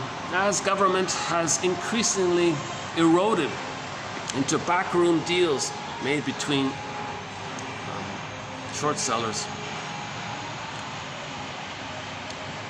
with fewer counterbalancing organizations to effectively voice the needs of ordinary people. The voices representing greed and profit are most of what we hear. Sometimes cloaked over in a cynical way, called narcissistic honesty. But underneath it, the message is still greed and profit, right? People in this manic. When the baby's traumatized, it's endless. He's going to spend his whole life communicating his rage at his mother. That's the plunder system, right? You know, when I saw this, I remember, I don't know if we have the quote in our collection, but I did hear one quote or hear someone, I don't know, maybe somebody on YouTube said this. He said, he made a point, he said, long ago, there were mainly company towns. So the whole town was a company-owned thing. A company owned the whole town, and everybody in the town worked for that one company. Something like that. And then the owner of the company would nominate his cousin or something to be sort of like the town sheriff or something, the government. But that sheriff guy always has to take orders from the owner of the company who employs him. And somebody said, has that model changed? Yes, things got bigger and bigger, but that model, that setup is still the same. So in other words, the public spokespeople are really just somehow connected or hired or assigned by the company, right? Kind of thing. So where's the voice? Where's the voice of humanity? Where's the voice of the depressive position, the empathy? The voice that says greed is destroying us. The voice that says, did you know that greed is a cloak for envy? And envy just wants to destroy anything that's good. And greed is the way to destroy things because the covert motive is envy. Where's the voice of that?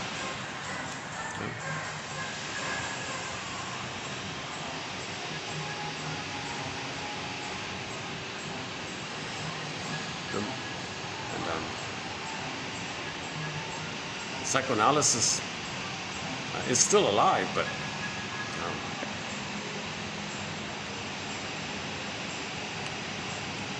okay, next one here. Manic Society, Toward the Depressive Position. That's the title of an article. Manic Society. Well, let's move toward the depressive position. So that's, if we use Melanie Klein's model, that's her model for healing. Moving from the paranoid schizoid position and all of the manic defenses associated with it, including greed and envy, let's move toward the depressive position, where empathy entered the psychological picture, healing, the truth, feelings, mourning, crying, vulnerability, love and gratitude, reparation. That's the depressive position. Any such balance, so the depressive position means seeing the two sides. Any such balance, however, is tenuous, requiring constant vigilance, lest greed and the lust for power and envy overwhelm the integrating, balancing forces. See, we want to support the efforts to see two sides.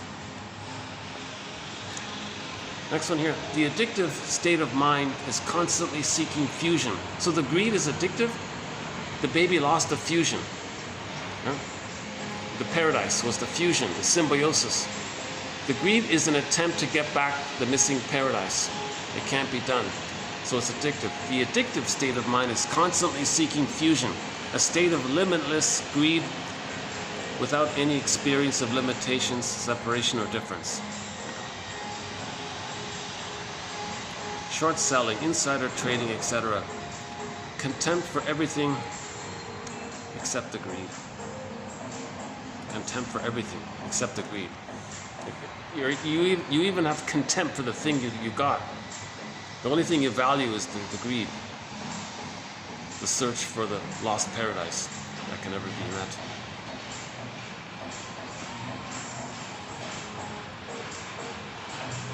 Okay, I think I'll just leave it there then. So we'll do one more video like this. So the next video will be part 5 of 5. I thought today's quotes aren't so bad. Maybe part 3 was sort of on the weaker end, but I think some points still came across that were important. Part 1 and 2 were good, I think. This 401 I think is good. Child of the government. Gentle warrior.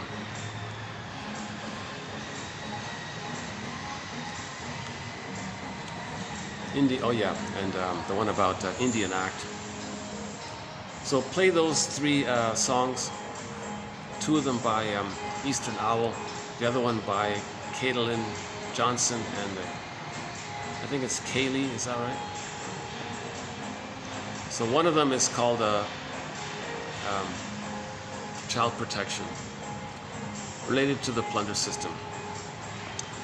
So in the song Child of the Government, you had these little babies in mother's arms.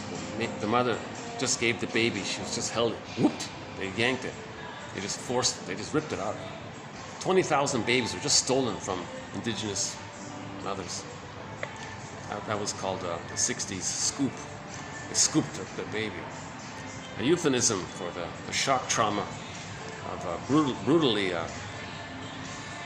abducting, stealing these babies to destroy indigenous culture, indigenous spirits. Broken Spirit, we played that song, Broken Spirit, sung by an indigenous singer. We'll play it again later sometime. So as a follow-up to that song, Child of the Government, a good follow-up is this one here, Child Protection. And she says, you know, you here stealing my baby from my arms, you know, you get to go home and see your children, and you just took my baby. What the hell's wrong with you, right? It's the goddamn 21st century. In the song Indian Act, they sing that's the line there. Come on, it's the goddamn 21st century. There's time. You doing this, you're operating from the timeless pain of when you were in the nursery and how you felt your soul was abducted. So you're abducting other mothers, other souls, to reenact how your soul was abducted. That's the kind of thing here. So this is a good song. If you can hear it over the thumping there, have a box of tissues for it.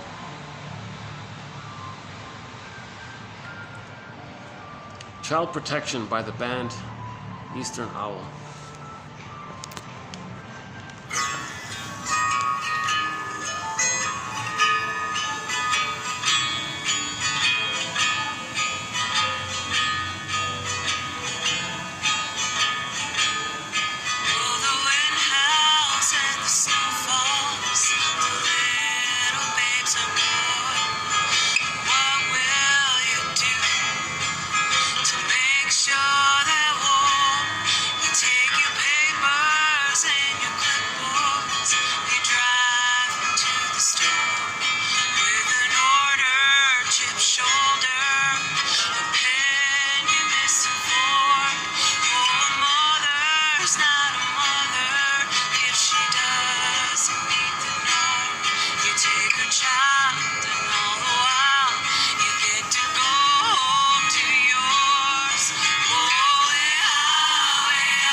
That song's on YouTube, yeah.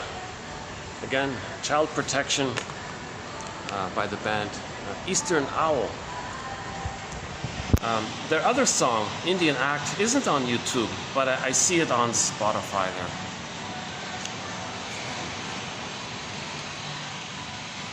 And the other two songs, again, Gentle Warrior by Caitlin Johnson and Child of the Government by Kaylee, I think it is. What are we doing? How's the lighting here?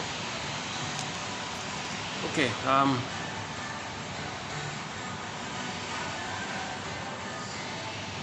Should we play Kristen Wilson again? Why not? I think one thing that I'm doing now for each of the 5 videos, I'm going to play Kristen Wilson's speech. It's about 10 minutes long. It's sort of an environmental thing, but she talks about greed. She says, so we have a quote about the greed breast. Maybe we can dig it up here. So we the breast is seen by the baby as this inexhaustible flow of goodness. So the earth breast is meant to be this inexhaustible flow of goodness. But the baby should have been satiated. He didn't get the quality. When we don't get the quality, we're looking for the quantity. That's the insatiable thing. Now the earth is seen and disregarded as anything valuable because the baby doesn't see the breast as some separate thing to cherish. It's just a part of him or something. So the earth is just seen, well, it's just this thing it's just there for us. It's not important. It's just the baby thinks it's all about him. So the short sellers think it's all about me. They don't care about the earth, right? That kind of thing. So she was making a bit of a point about this. So to wean people off this repetition compulsion, she had the idea, maybe we should tell people to stop calling Earth Mother Earth. Maybe that's the problem. Because we hate our mother. There's the hatred and the envy around the mother interaction. And if we associate that rage towards the mother to the earth, then we displace the rage towards the mother onto the earth through the envy and the greed. She said, well, maybe we should change the reference and call it Father Planet. Well, will that help? It doesn't help, Father Planet. We had a quote that said, let's change the reference to the earth being your girlfriend. Don't you want to take care of your girlfriend? If you're bad to your girlfriend, you'll lose her. Or if it's a girl, then the boyfriend. That doesn't work. So we're struggling with our projections here. Martin Keeson says, if you're triggered and you're blaming outwardly, take it to the parent. One placard says, if you have a problem with your identity, take it up with your parents. TQ 22, 91, and 2 on that topic. So, and her conclusion in this speech you're going to hear is that the solution is to feel. We repeat and replay and reenact. Greed and envy means we're not feeling. Greed and envy, that's not feeling. There may be some excitement by the adrenaline and the dopamine and the serotonin hits. That's not really feeling. That's a physiological, exciting response. That's more amygdala-based. But the feeling, it's more from the embodiment.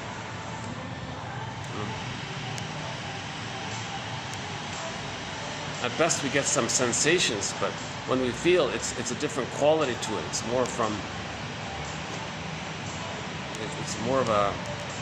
I guess it's more of an animating energy from the body or something. The feeling comes like that. So Russell says that with trauma we lose the feelings, and then we repeat and search for the feelings. But to get the feelings, we want to have the experience of the reverie with the breast mother. So greed is an attempt to recreate the good breast that can offer the reverie. If the baby is seen by the reverie, if the baby is seen by the mother's loving gaze, if the mother is felt and accepted by the mother's attitude, he can keep his golden ball. So the solution, her conclusion was, we got to feel. Just get to this focus. The solution is we got to feel our way. Feel as we're. She said, if you're not in your body, you're not making sense. Literally, it is disembodied discourse that has gotten us into this mess. Let's talk about salvation, she said. And I don't mean a peach smoothie and a massage. It's a little humorous. I think it's a good speech. So in each of the 5 videos, I'm gonna play her speech here. So give me a couple of seconds to cue it up here. It comes from a radio program called Gleamings of the Earth. In the dark. It's episode entitled. Oh, here it is. Okay, here we go.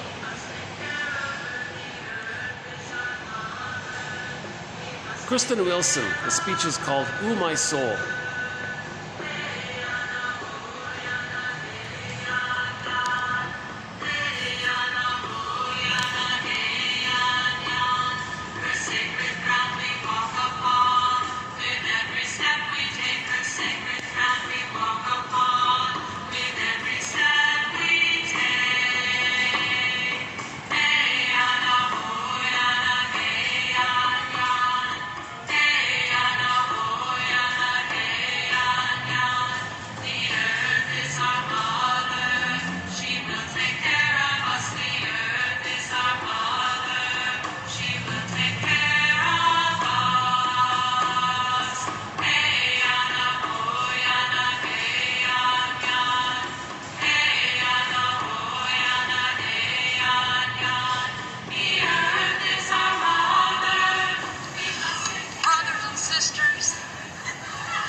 shall succeed be a spiritual revolution. An evolution from Homo sapiens sapien, revealingly redundant, to Homo economicus, well put, Matt Oschliger, to Homo naturalis.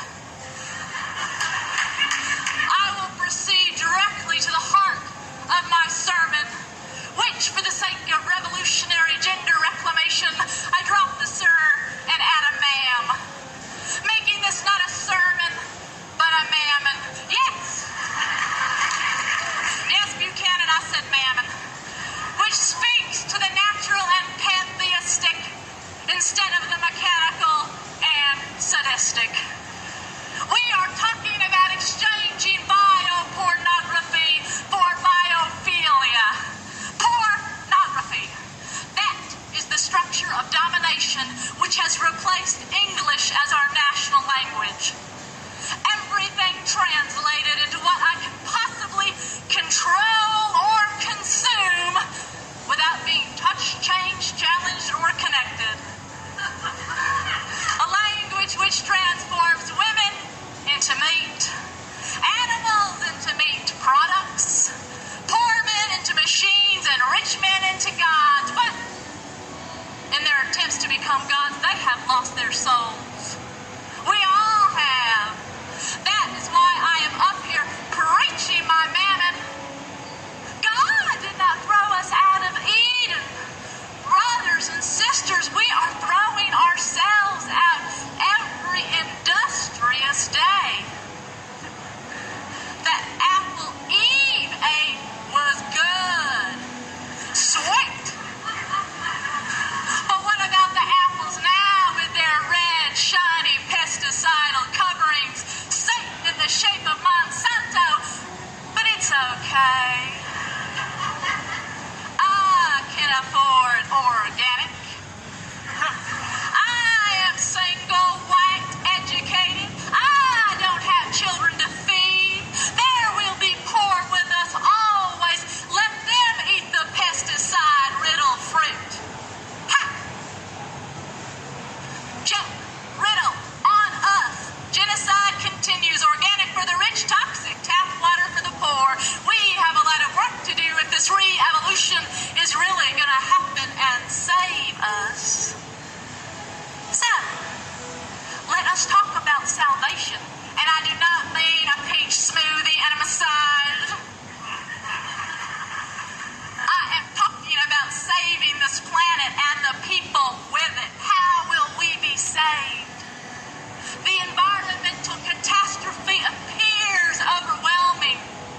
We are afraid we cannot think our way out of this mess. Of course not. We must feel our way out. We must learn to listen with our hearts and our hands. If you are not in your body, you are not making sense. Literally. It is disembodied discourses that have got us into this crisis. We have worshipped the false gods of logic, progress, productivity, practicality. If destroying the earth for short-sighted economic profit is intelligent, reasonable, then please, God, make me a moron! This is a spiritual revolution about finding our ways back to the land, finding ways to be fed, spiritually fed. And it is not easy. I know. I myself have strategized on ways to make my plans fit their pathology. I have walked through the shadow of political expedience. Once I had a campaign I thought I'd do this whole campaign about changing the environmental reference to this earth, from Mother Earth to Father Planet. Yeah. You see, I read all those, those bumper stickers that were out, those with the green earth globes that said, "Love your mother." And I despaired. I knew there was no hope. And I'm not even referring to the irony of having pro-planet language on the back of a car. Hallelujah. I am referring to the slogan, love your mother. It won't work. What? America hates its mothers. I thought of Mother's Day and the men who give the mother of their children sentimental harlequin cards, then beat, rape, and silence them the other 364 days. No, I thought. No wonder we have an environmental crisis if we treat the earth the way we treat our mothers. We think mothers are made to be exploited. They are supposed to give and ask nothing in return. They are supposed to have infinite resources. All good mothers are willing to be drained, damned, and depleted for their children. Mothers live for their babies' feeding schedule, and there is always a little milk left for Exxon Texaco International Paper in the U.S. military. I mean, I thought, but if nature was perceived as male, then maybe everything would be different. Think about it. I mean, it might not be nice to fool Mother Nature, but if you mess with Father Planet, he'll beat the shit out of you. Hail, hurricane, and all. Yeah, and then maybe environmentalists would get the respect they deserve. No longer mamas, boys, and girls. Maybe they would be treated like real men and the real women who love real men. A name changed to Father Planet is not enough. Fathers and mothers, we both need to be saved if this planet is going to survive. The environmental crisis points to a total ideological and spiritual crisis. Including the earth in the economic equation is not enough. We are destroying the earth for reasons that are bigger than economics. You see, we are afraid of death. We are afraid of this earth, this nature that will bring us back to dust. We are afraid of the dust and the dirt that will claim us, or the waters that we came from, and thus afraid of women's bodies, the bridges by which we walk this earth. An intellectual atheist, performance artist, and spiritual crisis wrote this sermon. Because this revolution is about a religion in one of its original meanings, re-linking, reconnecting with ourselves. The lives of women raped and murdered daily are fought in this struggle. The lives of indigenous peoples are fought in this struggle. The men and women lost in the empty addiction of power, these infantile gods will grow into their souls if we win. We must win. If the pioneers had a manifest destiny to colonize, control, and consume, then the pioneer should have a manifest destiny to decolonize, create, and commune.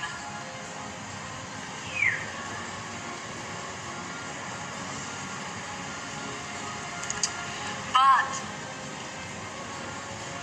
this must be a spiritual re-evolution, not just the environment, separate and distinct from its home and all and everything. You see, if this is a spiritual re-evolution, if we get to feel as we fight, if we just get to feel as we fight, then we have already won. Amen. A women, a planet, our soul.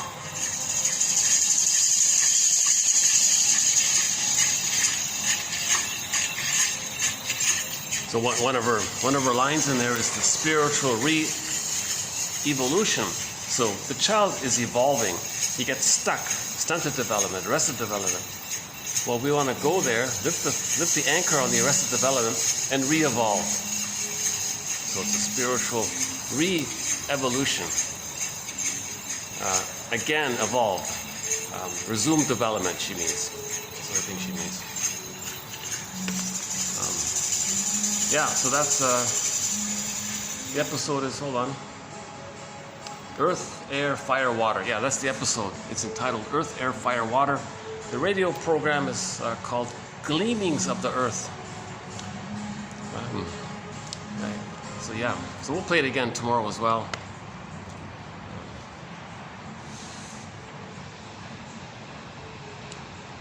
So yeah.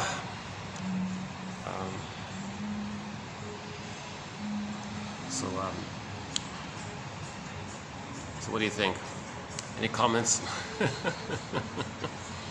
And this greed, you know, I sort of do. You know, one of the quotes, was it yesterday? Was it in part 2? I think it was in the second video, part 2. The quote was, the guy was greedy for the road.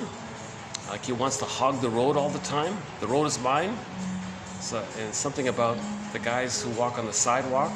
They never want to share, so they'll actually might even sort of lean into your.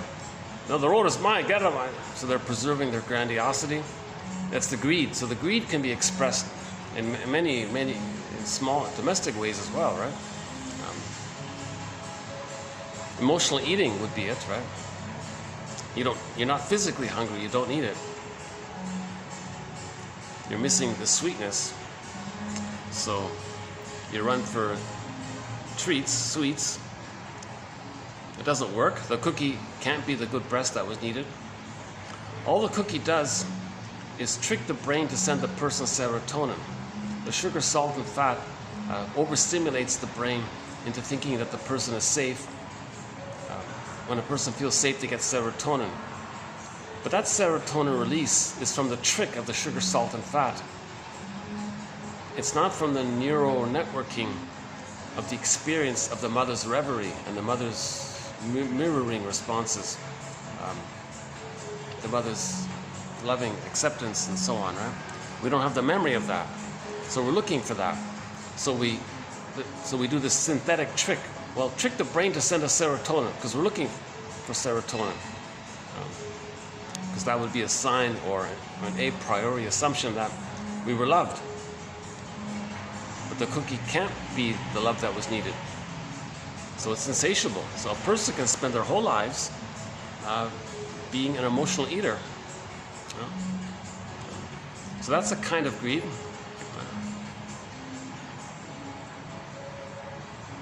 Some people sublimate their greed. So if they sublimate their greed, they might go to the library and want to voraciously read everything. Actually, we have a quote from a movie. What do I remember? What's it called again? Oh, jeez. I forgot the movie's name, but there was a movie about a high school thing. And he said, I'm a voracious reader. I'm reading everything because I'm searching for something. He said, yeah, I'm searching for me. I'm searching for myself. So he was a voracious reader, a compulsive, voracious reader. He wanted to gobble in all the books and the information. Well, why is he doing it? Well, he's searching for himself. So words equals milk, says. It might be the case that sometimes the unconscious interprets words as milk. Spoken from others, I guess. I'm not sure how that works. So that's sort of a sublimation of the issue. So it's not too harmful, right? It doesn't harm anybody if the person studies all the time. It doesn't harm anybody, right? Then he becomes an expert gardener by it. The gardeners here, and these guys are awesome. They do a great job here. I'll do a quick little walk around. Almost 4:30. Oh, I came at a good time here. This is great.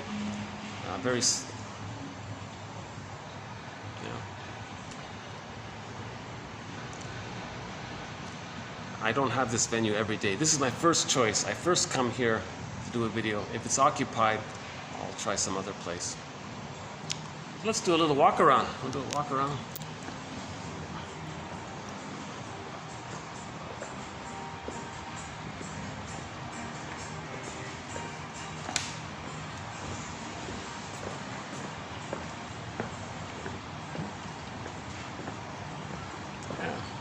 Just 2 days ago, there was a wedding right here. Yeah.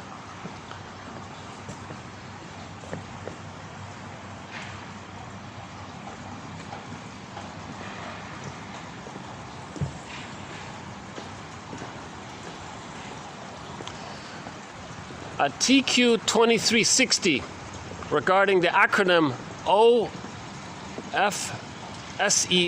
if, of C if. See it there? You see it there, the C there? So there's an acronym of C, OFSEA, and then the if. That teaches on how to make an I statement. How to make an I statement. So 2360, I won't do an example of it here, but that's a pretty good quote from the book called From Triggered to Tranquility by Susan Campbell on how to make an I statement. She calls it the unilateral repair statement. So just like that crane over there, see the crane there, building? Yeah, just like that crane over there, it's building that building and it's gonna house people. Well, we wanna build our awareness, then it'll house our feelings. Psychoanalysis, always looking for an egg in a basket that's missing. So we need the basket. Okay? The basket is ego repair, building the ego, strengthening the ego, building the psychoanalytic mind. You see, we get that naturally with the reverie from the mother, says a guy named Bion, popular guy. See his name a lot, actually. We don't have many quotes from him, but see, if the mother offers the reverie, because the nerves in the breast and the nerves in the child, there's the reverie there, and the mother thinks and considers, and how's the baby doing? I'm here for you. Has that reverie for the baby. Then the child can do these kinds of things for himself. If that's traumatized, we got to kind of build out ourselves. We got to give ourselves self-reflection, introspection, which these quotes facilitate. Right? So we're giving ourselves reverie, put it that way. And then the egg, the feelings can come back in. Then joy and sadness can ride down the cable cars.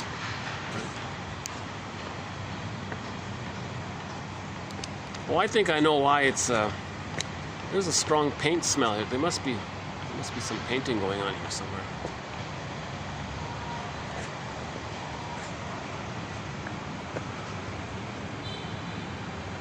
There's another crane.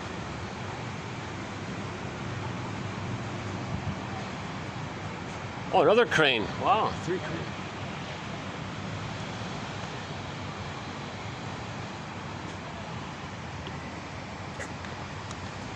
Yeah.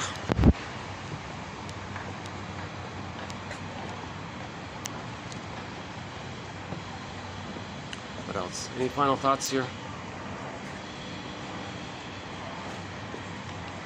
Again, we don't go into the details of the plunder system. That information is widely available. I'm not really, I think psychoanalysis, we got a healed soul, then outer situations, inside out. We heal the inside, the outside. As beloved, so below. We got to heal the inside. Psychoanalysis is about healing the inside.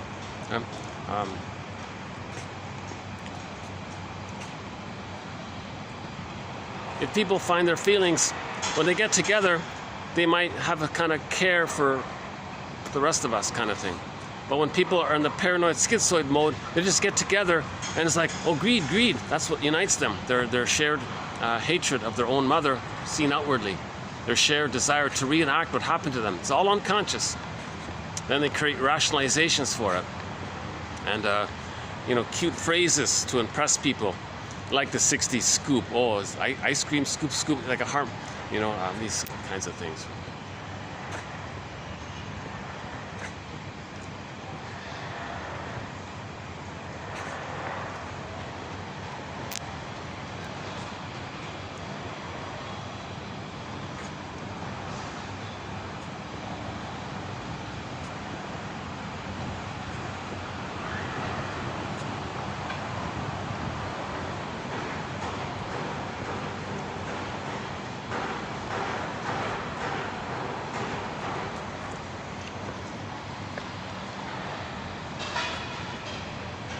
And greed unites, you know.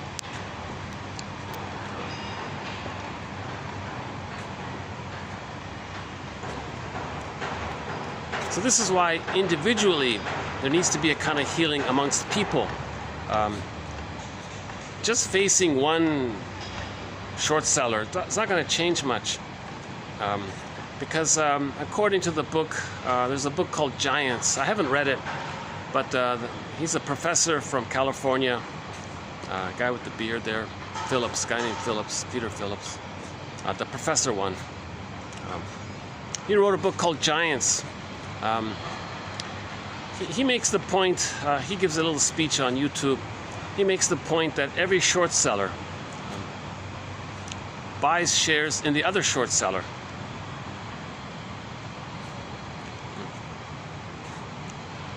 So let's say there are, I don't know, 10,000 short sellers. They all own shares in each other. So they're all invested in the shared greed kind of thing. So what's the point if you... So we got to heal the people, because the greed is very organized kind of thing. The hate is very energizing, yeah, full of energy. So people get together, yeah, they're all charged up with their hate, at their rage at the breast, at the mother. But they don't say it. You know, they don't talk about the mother when they get together. There are no shrinks in the short sellers' offices or whatever. All right. So there, it seems to me the psychoanalysis offers a kind of a awareness that greed and envy is an expression of the pain during the nursery. Edmund Burglar says, as usual, the answer lies in the nursery. As usual, the answer lies in the nursery. So psychoanalysis is to help people bring awareness to that.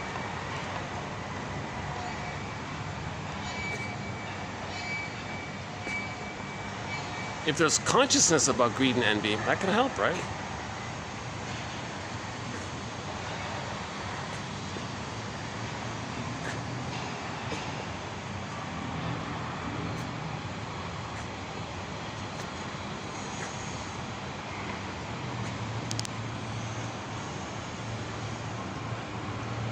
Well,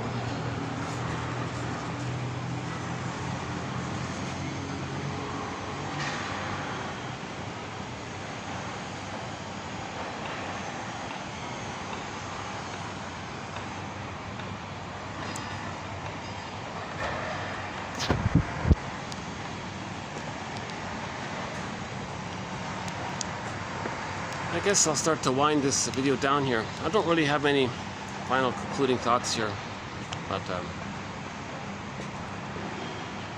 yeah, that plunder system, I'm tempted to kind of a little bit talk about it a little bit.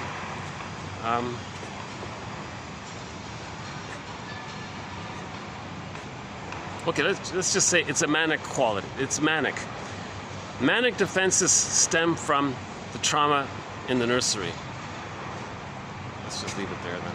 Yeah. Okay. So again, I think 4 good songs are the one we heard today, called Child Protection by the band Eastern Owl. Another song by the same band, Eastern Owl, is called Indian Act. Song number 3 is Child of the Government by Nikelly, I think it is. And the other one is Gentle Warrior. Rita Joe there, the famous Mi'kmaq poet, she says, dear plunderers, we actually kind of care about you. Like, we still care about you. It's our nature to care because we have a tradition of holding our babies and nursing our babies. We don't remove them, what you do. There's something wrong with you guys. So we care about this. We want to heal this. Yes, we're in pain. We want you to stop, but at the same time, it's all related, I think I heard somebody say, I don't know, half in jest or half serious, I'm not sure. When the plunderers arrived on Turtle Island, They received the warm hospitality of the indigenous people, and they didn't understand people filled with envy and greed and hate and spite and vindictiveness and rage, and they didn't understand all that. So they were very helpful to them. Someone said, geez, if they had more awareness and they saw their illness, instead of offering them hospitality, they should have offered them a treatment plan, like a psychological healing treatment plan. Oh, these people are very wounded here. Well, how do we heal them? Well, let's incorporate them into our song, dance, and ritual and sweat lodges, I guess. But they're so enraged, they can't accept anything goodness. So what kind of treatment can you offer to somebody filled with greed and hate?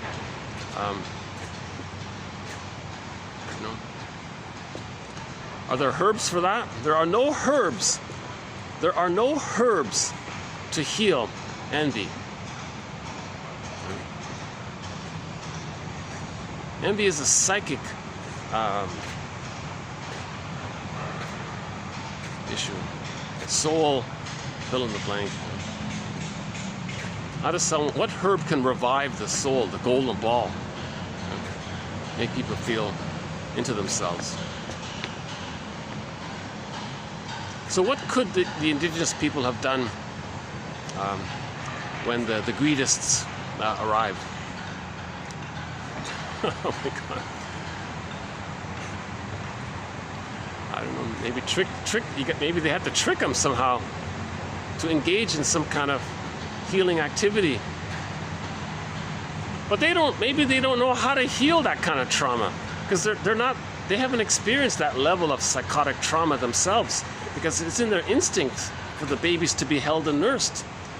So the invaders, they didn't have that.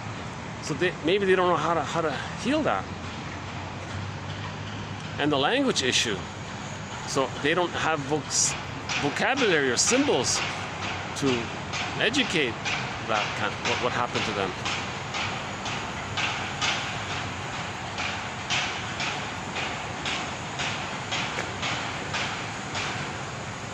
I'm just trying to imagine what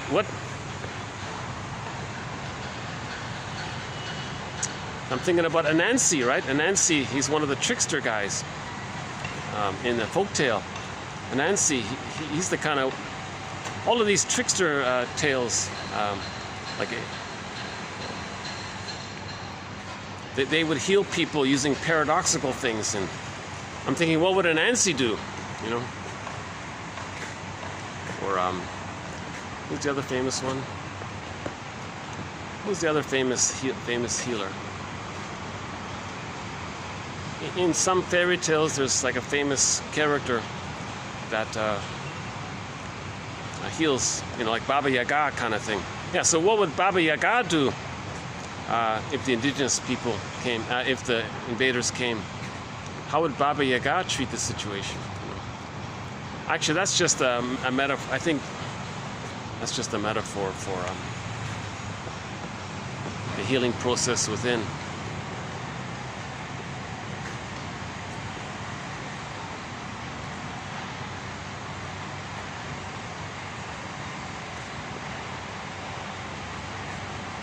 Maybe create some kind of community where they're doing things that are good for the soul. Teach them the beauty of nature. Maybe take them to a beautiful scene. Give him a herb, I guess, so that when he wakes up, I guess, he can then feel awe and beauty at the natural scene. Would that inspire him, maybe? So-called vision quest. Maybe the invaders came, the indigenous people say, well, you got to grow up. We grow up. We go on vision quests. Well, you guys didn't grow up, did you? You're just angry infants, infantile gods. You think you're like an infantile god, entitled, narcissistic. Well, you got to grow up. Well, the way we grow up, we go on vision quests. Well, maybe you guys can go on a vision quest. So they got to trick them out of their weaponry and all that awful stuff. Okay, well, spend a week up in the mountains and pass out and get in touch with yourself. And maybe, I don't know. I haven't studied this topic.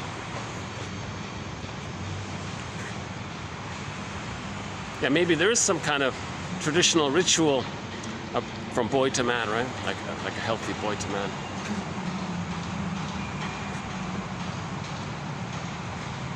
Well, that's a thought. Yeah, maybe they would need to create some kind of new ritual out of intuition of how to help someone grow up through some kind of initiation ritual from boy to man. But they're not 13 years old going into manhood. They're screaming babies, really, right? Underneath, they're psychotic babies underneath.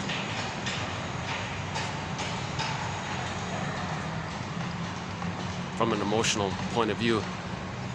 And the psychotic part co-opts the non-psychotic part to do the psychotic part's bidding. But indigenous people don't really have a psychotic part, right? They don't experience, what's the theory, right? For 150,000 years, humans had a tolerant personality. I'm okay, you're okay. Things changed with the discovery of farming and agriculture, with the excess of stimulation. And everybody was affected by this. Those who weren't affected by it were still affected by those who were affected by it. Hence, like the indigenous people today. 10,000 years ago, the indigenous minded people said, don't do this farming thing. Or at least be aware of it or manage it or something. Whatever they said, I don't know.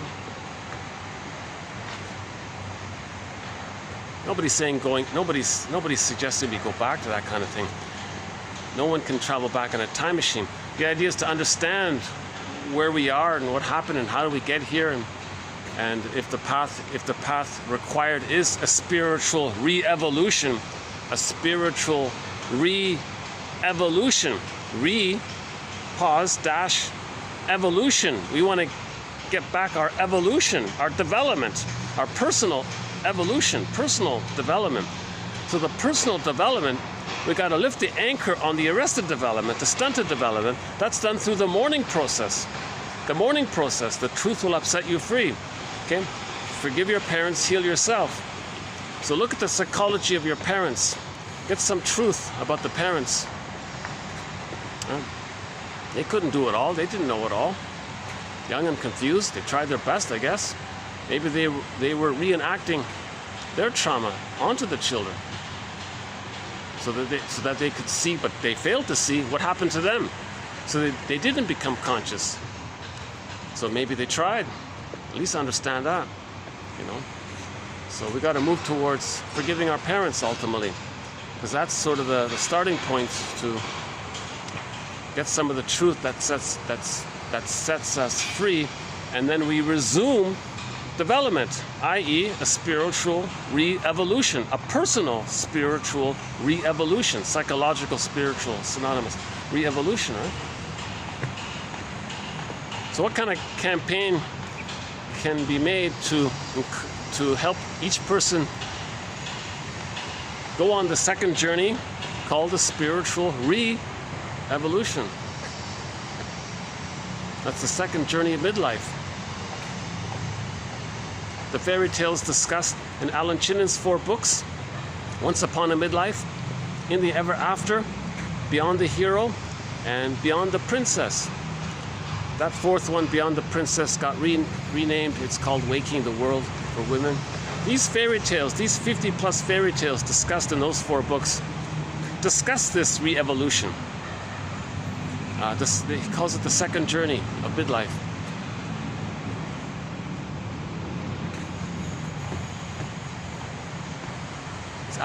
It's adult development, right? Adult development. It's the acknowledgement of adult development. Okay, this video is going to cut out in a couple of minutes, so when it shuts down, I guess that'll just be the end of it. I guess I have about 10 minutes left. Well,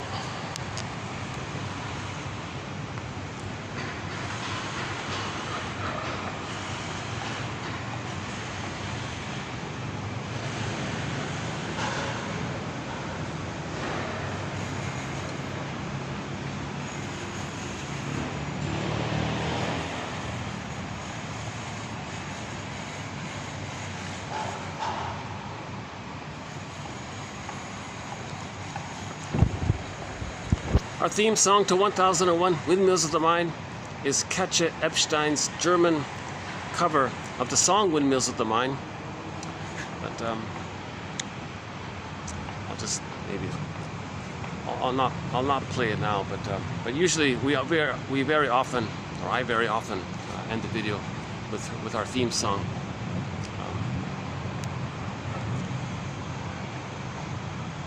So we'll do one more video on greed.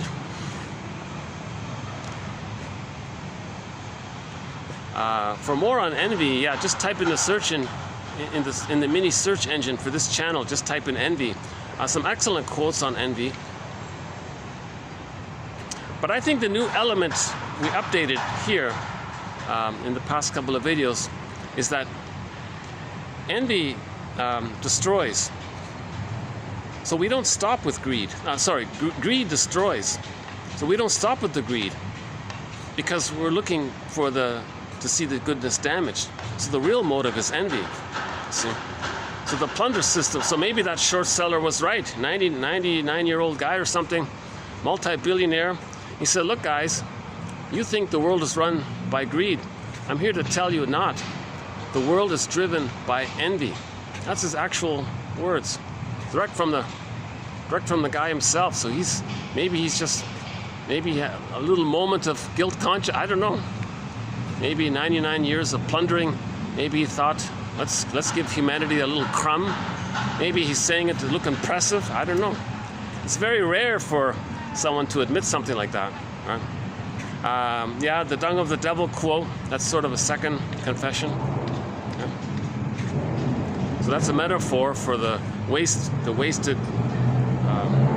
unwanted waste experience from the mother, seen by the baby as a frightening entity, and the trauma, the reenactment of the greed and envy stems from that. Hence, short selling being that phrase that he said. But that phrase that he said, that's called narcissistic honesty. He wants to impress people with his poetry. So you admire the guy for coming up with this poetic expression. Wow, he's like a poet. Wow, and he just wants to elicit that admiration. Right? He doesn't expect anyone to really think further about it. But he was confessing. He was telling the truth, actually. But he knows no one's going to see it that way. He knows people are just going to go, ooh, ah, you know.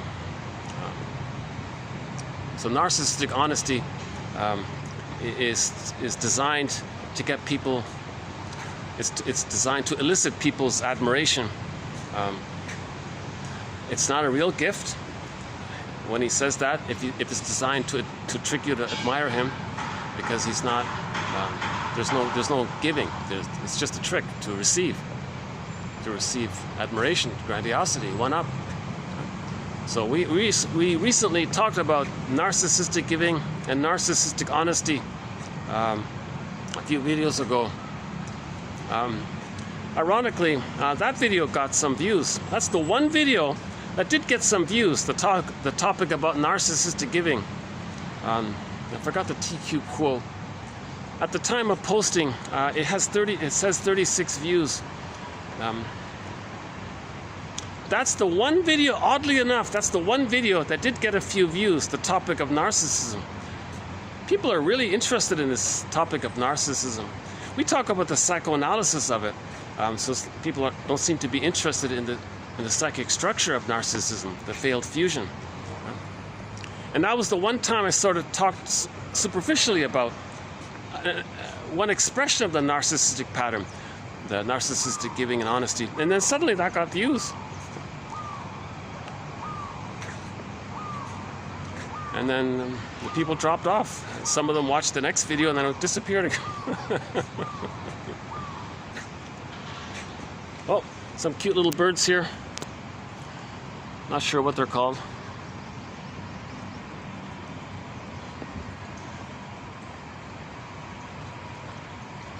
They're kind of cute, yeah. I guess they're pigeons, right? Yeah, they're pigeons. They must be pigeons, baby pigeons. He doesn't mind the pool water. All right. Maybe it's not so bad, huh?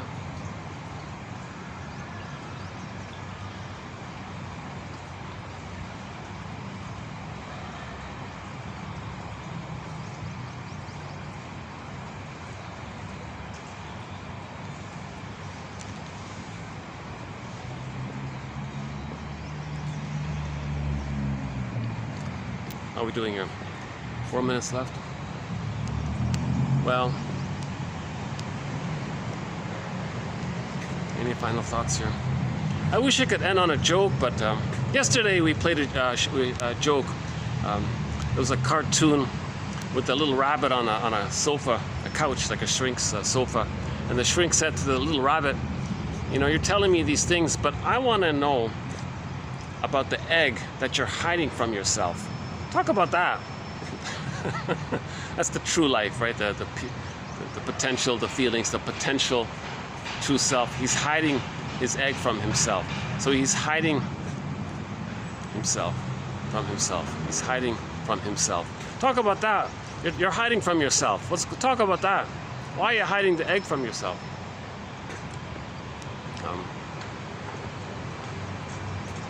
Let's let this guy pass here. Hold on a second. Geez, this is a very rare time when I can have this place so quiet like this. Very rare. It's like maybe the second or third time. Maybe the second or third time I had it like this. It just depends on what conference is taking place.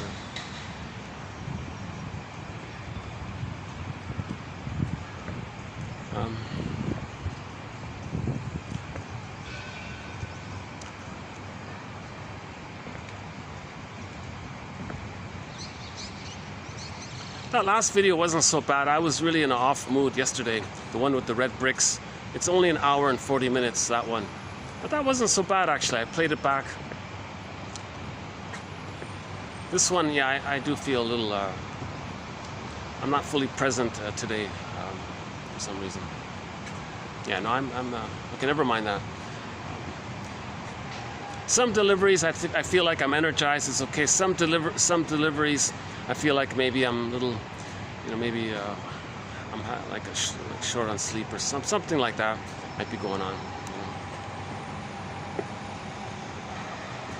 But whatever the delivery, I want to get the quotes out. Oh yeah, so www.buymeacoffee.com/psychoanalysis. The link is below as well. And one can obtain, for the price of a coffee, literally, these days for the price of half a coffee, the complete collection of 1001 Windmills of the Mind, with well over 5,000 quotes, 2,485, today's 85, right? 2,485 quotes represent sort of the best of the best. Those are the TQ quotes. And many of the quotes, like today, have multiple parts to it. So although I'm saying 2485, it's probably, might even be, I haven't done the final count, but there might be 5,000 quotes if you include all of the parts, let's say. Plus another 5,000 quotes or 3,000 or 4,000 quotes in the honorable mention category. So all in all, there might be something like 7,000, 8,000 quotes in the collection. Basically, in my opinion, it's a kind of like an encyclopedia for building the ego.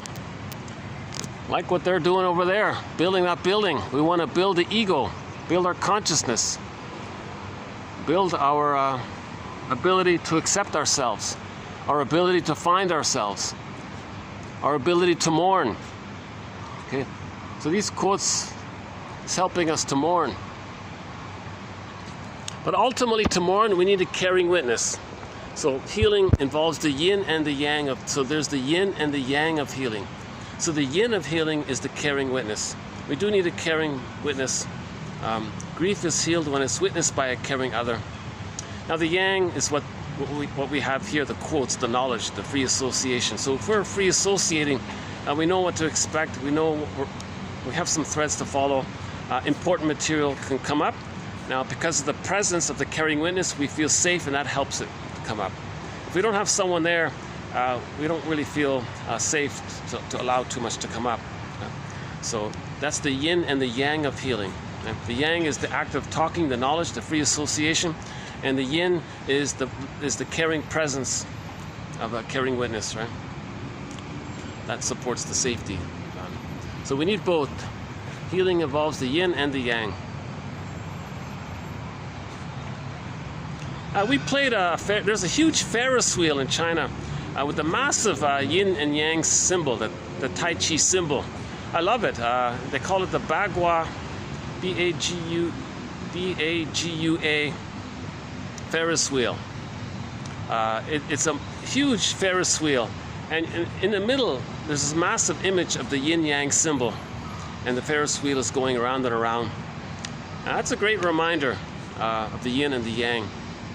We need both, the knowledge and the feelings, the body and the soul, right?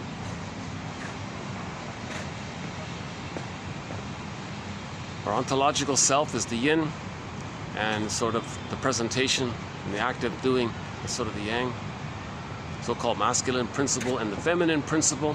The yin is the feminine principle and the yang is the masculine principle.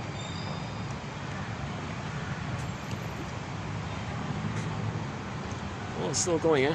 Okay. I'll just let this video run out then. So when it just suddenly cuts out, that'll be the end of it.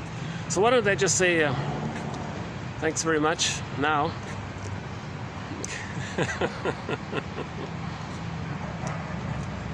Yeah.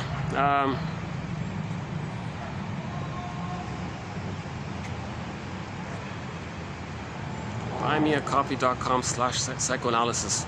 It's an active, functioning page. It works. The GoFundMe one doesn't work because of my location, I guess. But the coffee page works. It's written as one word, Buy Me a Coffee, written all together as one word, .com/psychoanalysis. I'm very glad that was available, psychoanalysis.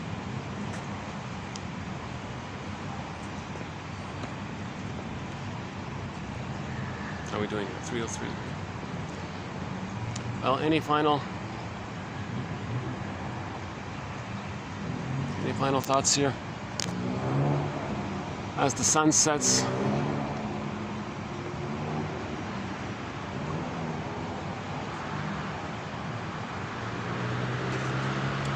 another indigenous song begins with the lyric, as the sun sets. Robbie Romero, a song called Heartbeat. Another good song by an indigenous singer, which we've played. It's in our soundtrack. A song called Heartbeat by Robbie Romero. The video is great. The music video is also excellent. Him and his buddy on the mountain there, beating the drum.